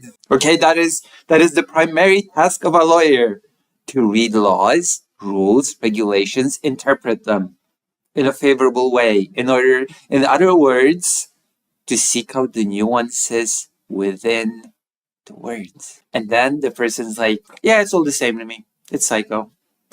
I don't care. This is amazing. What an amazing panel. I understand the joke you're making. You're going to come at me for calling him a psycho? No, I'm saying you're clarifying. equivocating. She's using it not the colloquial way. I'm saying I Okay, get that all right. I am using it clinically. Yeah. Okay. And the population that I am talking about, you're suggesting the same treatment as the psychopath and the gang member, and I'm saying not only is that more costly, but also doesn't actually solve the problem. Whereas these substance abusing, mentally ill individuals, there are more cost-effective off-ramps that can actually get them contributing to society long term. And that's the option that I would like to take, and Republicans will never take it. They'd rather spend more money to just not see them on the streets. This is the problem that I have. Like, I have a problem with you characterizing it as a band-aid solution, because ultimately, crime is the problem that we're trying to solve. And treating any individual ultimately is a band-aid solution, because eventually they're going to die, and there's going to be a new generation. Now, if this new, it's not, Nobody it's should be not, conspiracy engaging with you like that. it's not, because if there's a new generation that also has mental illness. Treating people as this a band-aid means- because they eventually die. This in 80 years. means. Okay, and we live Hold in a up. society. Yeah, true. Hold up. True, we do. We live in a society of psychos. Because Nobody because eventually they're going to die that we're trying to solve. And treating any individual ultimately is a band-aid solution. Like, crime is the problem that we're trying to solve. And treating any individual ultimately is a band-aid solution. Also, like, Oh my crime is god, the problem Lactoid is actually an idiot. Actually an idiot. trying to solve. I have a problem with you characterizing it as a band-aid solution, because ultimately, crime is the problem that we're trying to solve. And treating any individual ultimately is a band-aid solution, because eventually they're going to die, and there's going to be a new generation. Now, if this new Holy shit. Lactoid is actually an idiot. I'm so happy that he is not a practicing lawyer, because, oh my god, he's just a stupid individual. Your solutions leads to the US having the biggest incarceration rate per capita in the world, and yet not having the lowest crime rate in the world. In addition to the fact that it leads to a recidivism rate of 70% per 5 years. And you say that that's not a band-aid solution. You're right, it's not a band-aid solution. It's a shitty solution that leads to shitty results. It leads to shitty outcomes. And you say that rehabilitation and treatment is, in comparison, a band-aid solution because something people die and will get replaced by a new generation. I don't even know. It's not. Nobody It's should be not. conspiracy engaging with you like that. It's not, because if there's a new generation that also has mental illness. Treating people as a this band-aid means- because they eventually die. This in 80 years. means. Okay, and we live in a up. society. Yeah, true. Hold up, please. If you have a new generation and they have like mental illness, which is gonna, unless you think that like giving people therapy is gonna like genetically fix the mental illness or something, you're gonna. Did you know that?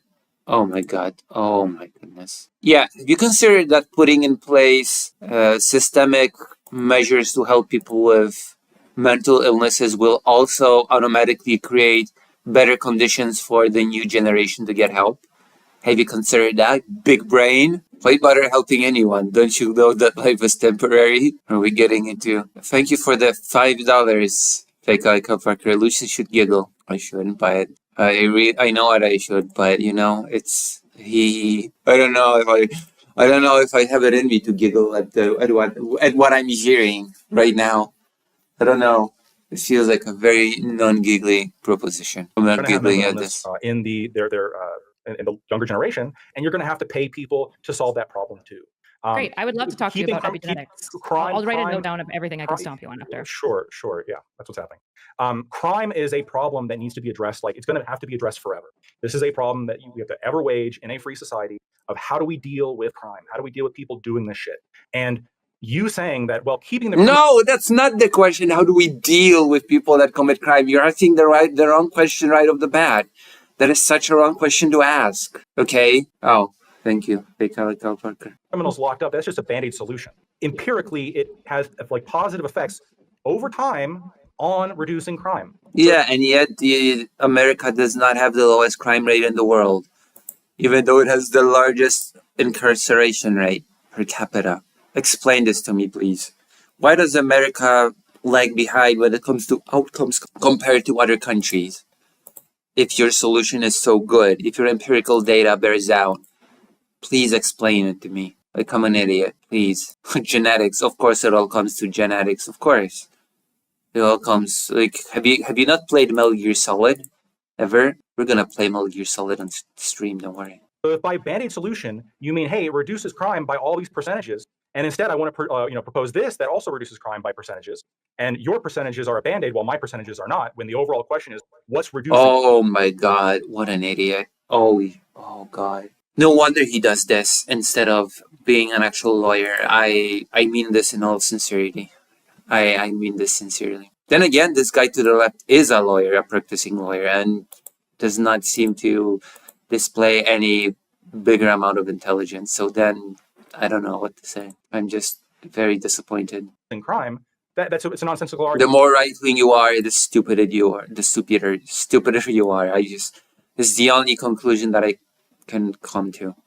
Especially when you're a Trump supporter. An open Trump supporter. Band-Aid. That just makes your brain rot from within. The No, point, it's not. what you're it's talking not about generationally, and we're looking at it's like, yeah, obviously, it's a Band-Aid for the one person insofar as if you locked up a DUI person for the rest of their life, they're never going to do another DUI. They literally can't. They're in prison. But you look at the people now, not their kids and the next people who you haven't locked up yet, the people now who still commit DUIs and are not really significantly deterred by someone getting locked up for 3, for 5, or even just the idea that they might kill someone. There needs to be a better solution now, not for the next generation, for actually solving these things before they happen or getting ahead of these things. And obviously, that's not what's Or rehabilitating people that commit the crime and integrating them back into society so that they just don't reoffend, the thing that you just said, committing the thing for 14 times, which surely is not a failure on the system's part. it's not happening. So yeah, of course, you can lock up these people, and in the short term or in the long term, they're never going to commit another crime. But you Oh my God, thank you for the $75, fake Alec Parker. Thank you so much. Thank you. The more that you are, the base you are. I get paid a few seconds ago. Thank you. That means that technically speaking, we could get FF Tactics now. Hold on. FF Tactics. Let me check. Why am I checking in on the phone? Wait, hold on. No, wait, I am checking in on the phone for a reason. Hello, dead name. Wait, what happened to there is a technical break. At least it shows me something.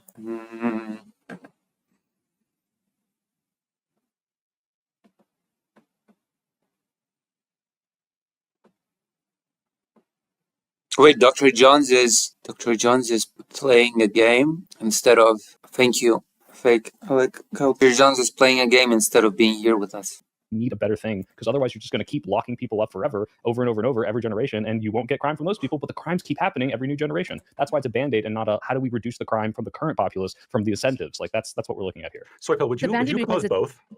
Both what? Like locking up, but then also. Would you have it be like I would say there's some credence to we can have longer sentencing, but the longer sentencing isn't they're in prison longer. It's we are reducing them or removing them from the population longer because here's your punishment, and then here's the involuntary what's the word we had? I totally forgot. Committed, involuntary committed. Involuntary committed sentence. It's like an additional 5 years. So hey, you had your DEI, you've served your punishment because you murdered someone, and no one should not be punished for that. But you also have now this mandatory, whether it's probation, whether it's like a AA like facility that you have to serve in, so that we can ensure that there's some sort of evidence-based reason thing that's going to prevent you from doing this again ever, and also having those services available to you before, like just healthcare in general, so these people aren't getting becoming alcoholics in the first place. But yeah, I think removing them longer from society isn't necessarily bad, but just hey, we're throwing you in prison for 20 years is not really the solution. And just to be clear, the reason why I'm calling it a Band-Aid here is because you're suggesting a Band-Aid and I'm pointing out a staph infection. The staph infection being mental health proliferation and substance abuse, that in the most extreme instances, the sequelae of these things is violent crime. However, this problem extends way beyond crime. So you keep fixating on crime.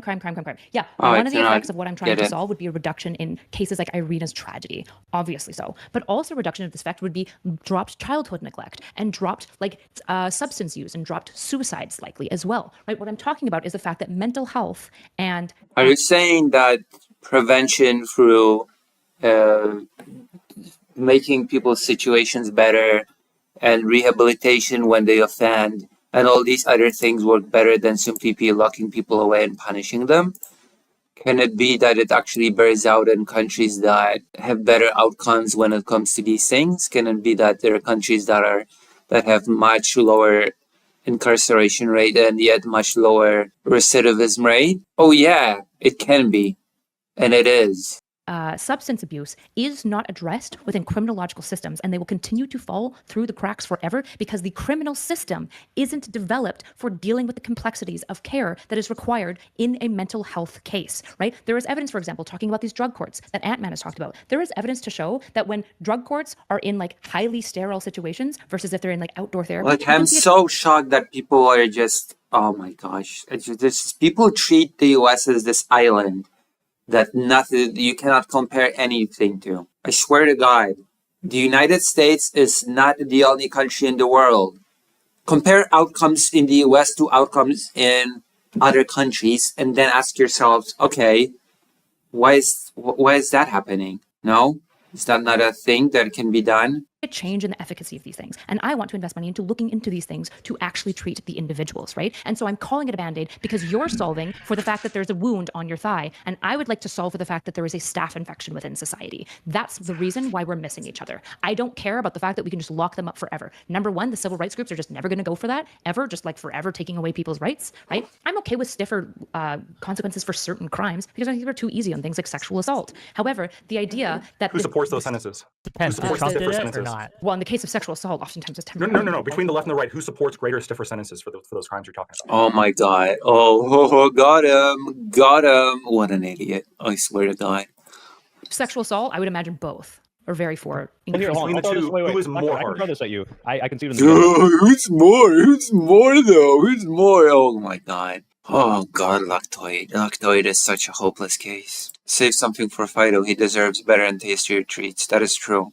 I got a ticket for Monday, a much cheaper ticket for Monday, so I'm gonna see him soon, and then I'm gonna gather money to return to Ukraine and do more work. Vladimir, have you seen the super cool short that I've released from my interview? It's not... There you go, I'm gonna share it. It's called The Dream Machine. Leave a comment under it. In fact, same goes for side chat. You also please leave a comment under my new short. It means the world to me if you do. It will mean the world to me if you do. It's like this little preview of the work that I do in Ukraine regarding children in war. I think the left is horrible in New York and California. You brought this up on the thievery thing because you're right. The punishment, the lack of punishment for these specific crimes in these places is the reason people keep doing them, which is why when they finally pass this prop...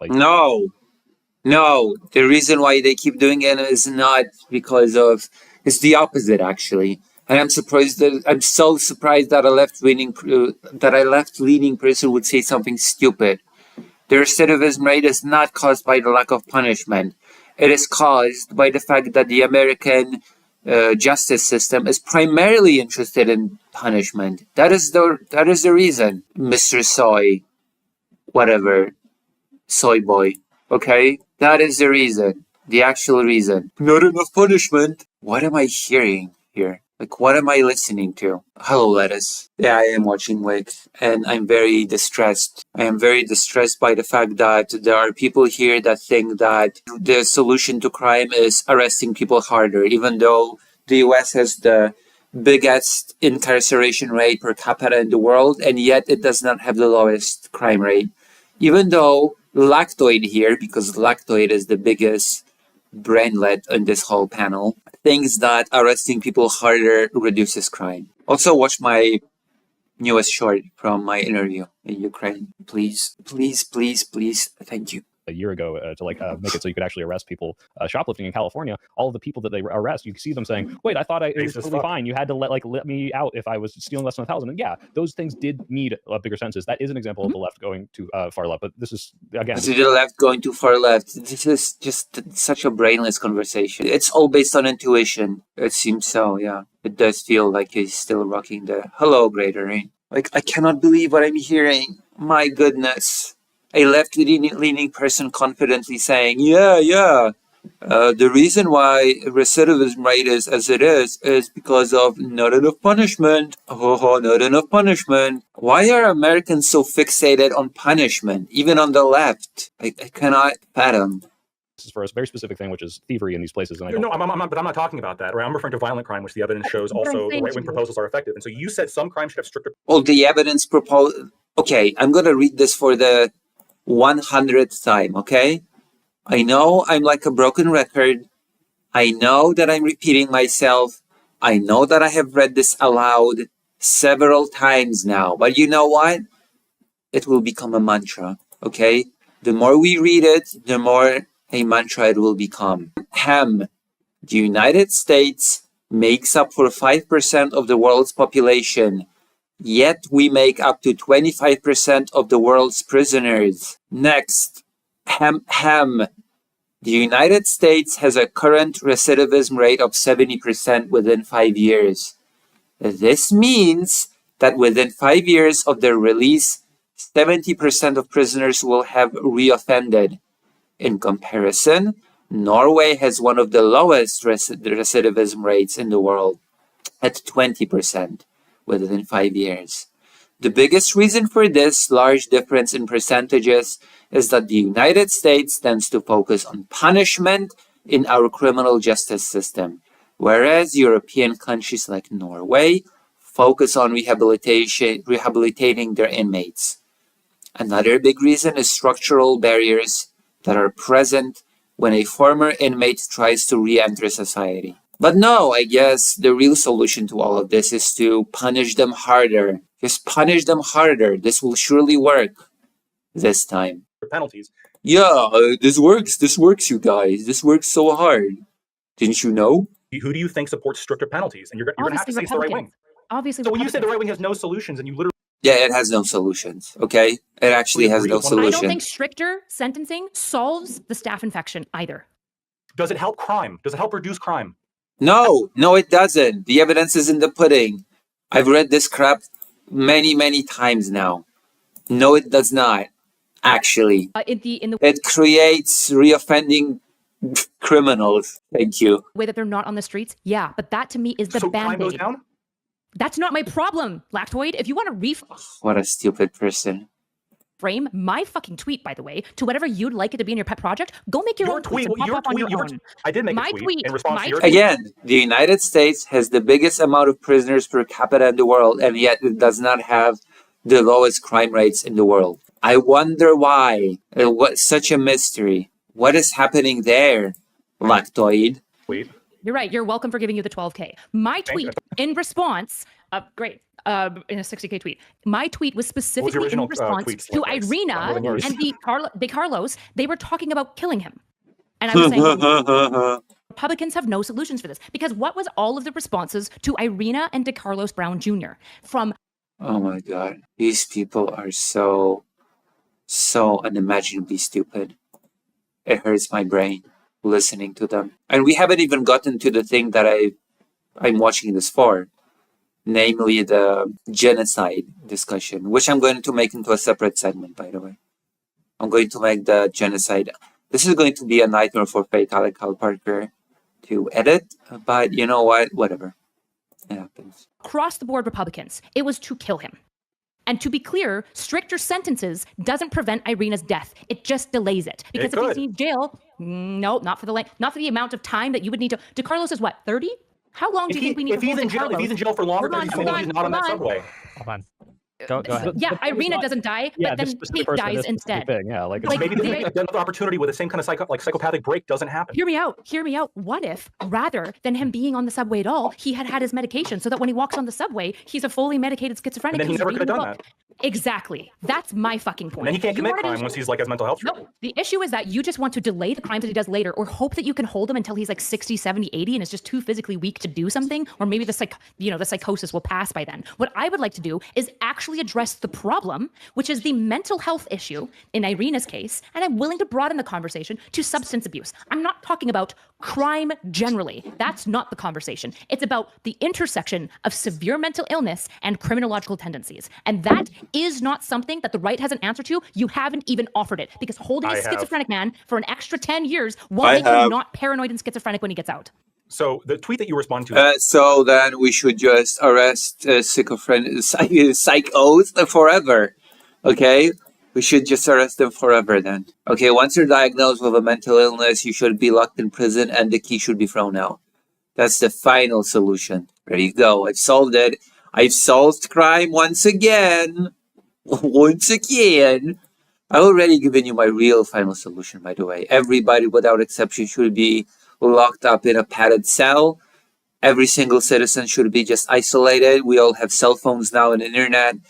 And we should all just meet from time to time for procreation to keep the species going. That's it. That's the solution. From Gunther Engelman, it says... If that happened, no crimes would be committed. Or at least they would be significantly reduced. Violent crime, anyway. Sake of your kids and for grandkids, stop voting Democrat. And it's a picture. Remember this face before you vote Democrats again.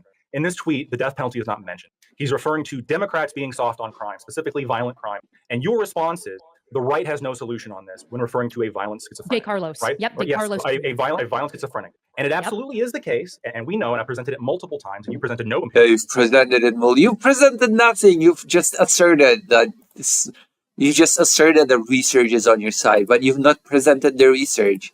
You've not presented the methodology, who conducted the research, what group was tested, what the abstract was, and what the conclusion was. You presented nothing. You just claim. You're claiming you're presenting something, but you're presenting nothing. Empirical evidence. I presented specific studies that is referring specifically... You have not presented any specific studies. What the fuck are you talking about? There's no specificity to what you're claiming whatsoever. There's no, I can do this too. Well, you know what? My studies agree with me. Here you go. I presented specific studies as well. What is this? This is such a highbrow, high-level intellectual discourse. It blows me away. I've used multiple fucking studies. I just haven't listed them. Do you want me to post them in the chat?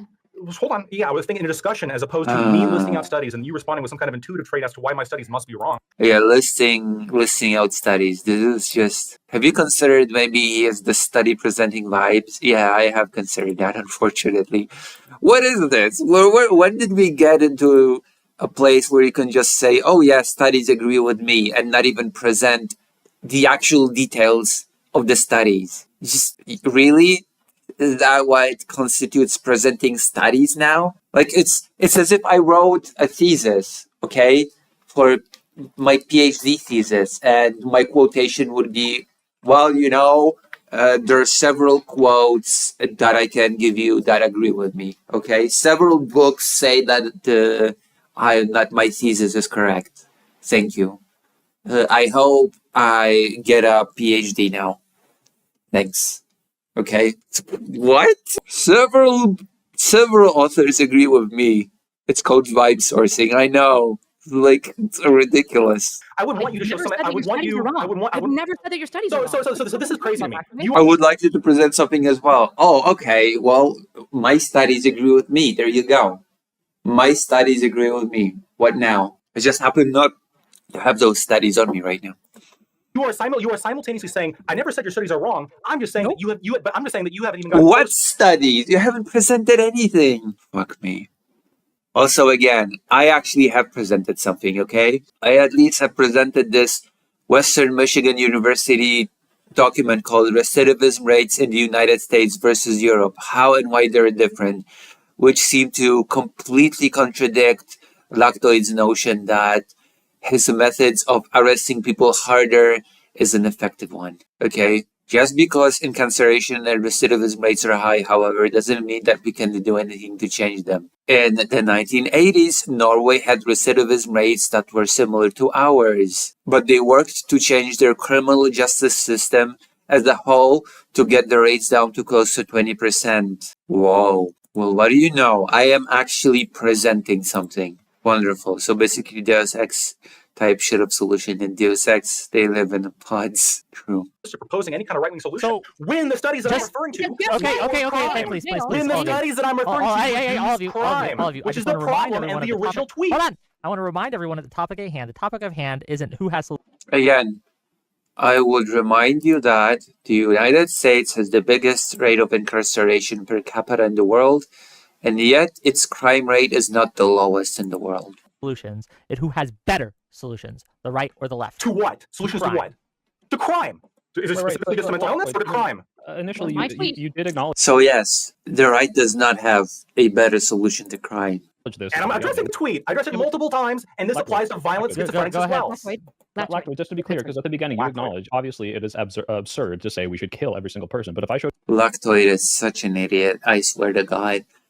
But that makes sense. Just listen to any of his debates on Ukraine and you will know. you a study, and it probably would be, or I could just show you this, the crime stats in like what, Singapore or any of these places. Hey, if we just kill people or if we just lock them up for absurd amounts of time, that will reduce crime. Crime go down. That is the argument here. Obviously, that makes number go down, but we're talking about better solutions that aren't, what if we have draconian policies here? So you acknowledge that, yeah, this is absurd. We don't need to do this, but then you kind of keep bringing up this argument as like, well, see, look, crime went down when I did this thing. And we're saying, yeah, obviously the number's going to go down, but what if we had a better solution that didn't involve? And yet, crime is not lower. Like, again, okay, I said it multiple times. I don't have to repeat it again. Amounts of time, especially for crimes where it doesn't make sense to lock someone up for 10, 20, 30 years for a felony assault. That's the point. And it won't prevent the next one. Most importantly, it won't prevent the next one. Because if you're a paranoid... Also, do I have to bring up the fact that in the US, getting arrested is a loophole for ending slavery? Yeah, Lactoid then Ant-Man, because Ant-Man's been trying to get in here, and I want to make sure he Can I just finish this last thought, because he's just going to fucking reframe it. If you're a paranoid schizophrenic and you stay in jail for double the time, do you come out not a paranoid schizophrenic, Lactoid? No. Oh, okay, great. So Well, then you should never let them out, I guess. That's the solution. your solution doesn't solve the problem. Awesome. Soy pill. When you're Or not. obviously when we're doing some kind of cost benefit analysis, right? I'm kind of the same answer. What I'm proposing, your response to that would be though, let's say I was the kind of person that would seriously come on here and say, you know, we should just vaporize criminals. Just we have like these laser mounted drones that go around and just, you know, they see you committing a crime, just, and then you're gone, right? Crime is done. This would be a solution to crime. And you would say, Lactoid, that's a bad solution, and here's why. Even though this would address crime, it's going to cause all these things that are really, really bad. And I disagree with your solution. I think it's going to create a society that I don't want to live in. Like very, like on a lot of like value beliefs that I hold in terms of like, you know, justice, in terms of being able to live in a free society without getting vaporized for like small missteps. This doesn't fit within like this value kind of sphere that I have. So I disagree with your solutions, Lactoid. That would be a fair response. And this would be my response to somebody who's advocating for the vaporizing laser drones. But with the right What? is proposing, I don't think is nearly as intuitively like disgusting to the vast majority of Americans, which is why people consistently rank Republicans as better on crime than Democrats. What they look Oh, okay. A lot of Americans don't find it intuitively disgusting. Is that supposed to be an argument? Am I supposed to treat this as an argument? Okay. Cool story, bro. at is, oh shit, this is bullshit that somebody, again, a drunk driver killed multiple people and only got a few years. This is bullshit that this guy got arrested 14 times, has multiple felonies, and is still out. This is bullshit that people can go... Okay, what is this? Okay, sure, people get outraged. What is this supposed to be? Is this supposed to be some form of an argument that I'm hearing now? Shoplifting all the time, and they don't get any kind of like real punishment. They just get a slap on the wrist. So in the same way, real quick, in the same way that you can appeal to like the extreme punishment example on my end, I could appeal to your end of, well, let's just get rid of all punishment. Let's just not have any punishment. You murder somebody, we say, don't do that again. And then that Again, punishment oriented mentality of the US system creates recidivism of 70% within 5 years. And the countries that have much better outcomes are oriented towards rehabilitation. We literally have countries that have a better system and better outcomes that you can compare the United States to. The president is a felon. They don't really care. They are fearmonger too. That is true. That is true. The president should lead by example and govern the country from a jail cell, actually. Lead by example, Mr. Donald Trump. Be tough on crime. Be tough on yourself, bro. that's over. Obviously, that would also be ridiculous. But most Americans, and I think it's reasonable, are looking at closer to the right-wing position as being a more reasonable, and the evidence also shows efficacious for reducing crime. So it's more intuitive and it reduces crime. First of all, I don't do this appeal to intuition thing. I don't really agree with this because, yeah, I don't really. First of all, people are saying that crime. Speaking of which, have you watched the anime Psycho Pass, Lucy? I haven't. I heard of it. Maybe I'll watch it after stream. Maybe I'll watch an episode after stream. Maybe we should all watch it after stream. It's like a watch party thing. Dude, it's a palate cleanser. We should watch it as a palate cleanser. A probably depressing anime. Is like one of their number one issues in this last election, but the stats just don't agree that violent crime is out of control to the degree that they think it is. They're vastly overrepresenting the problem. And in the same way, solution-wise, people might say intuitively, a person who kills my family in a DUI should be locked up. Yeah, I'm sorry, but since when are we writing law based on intuition?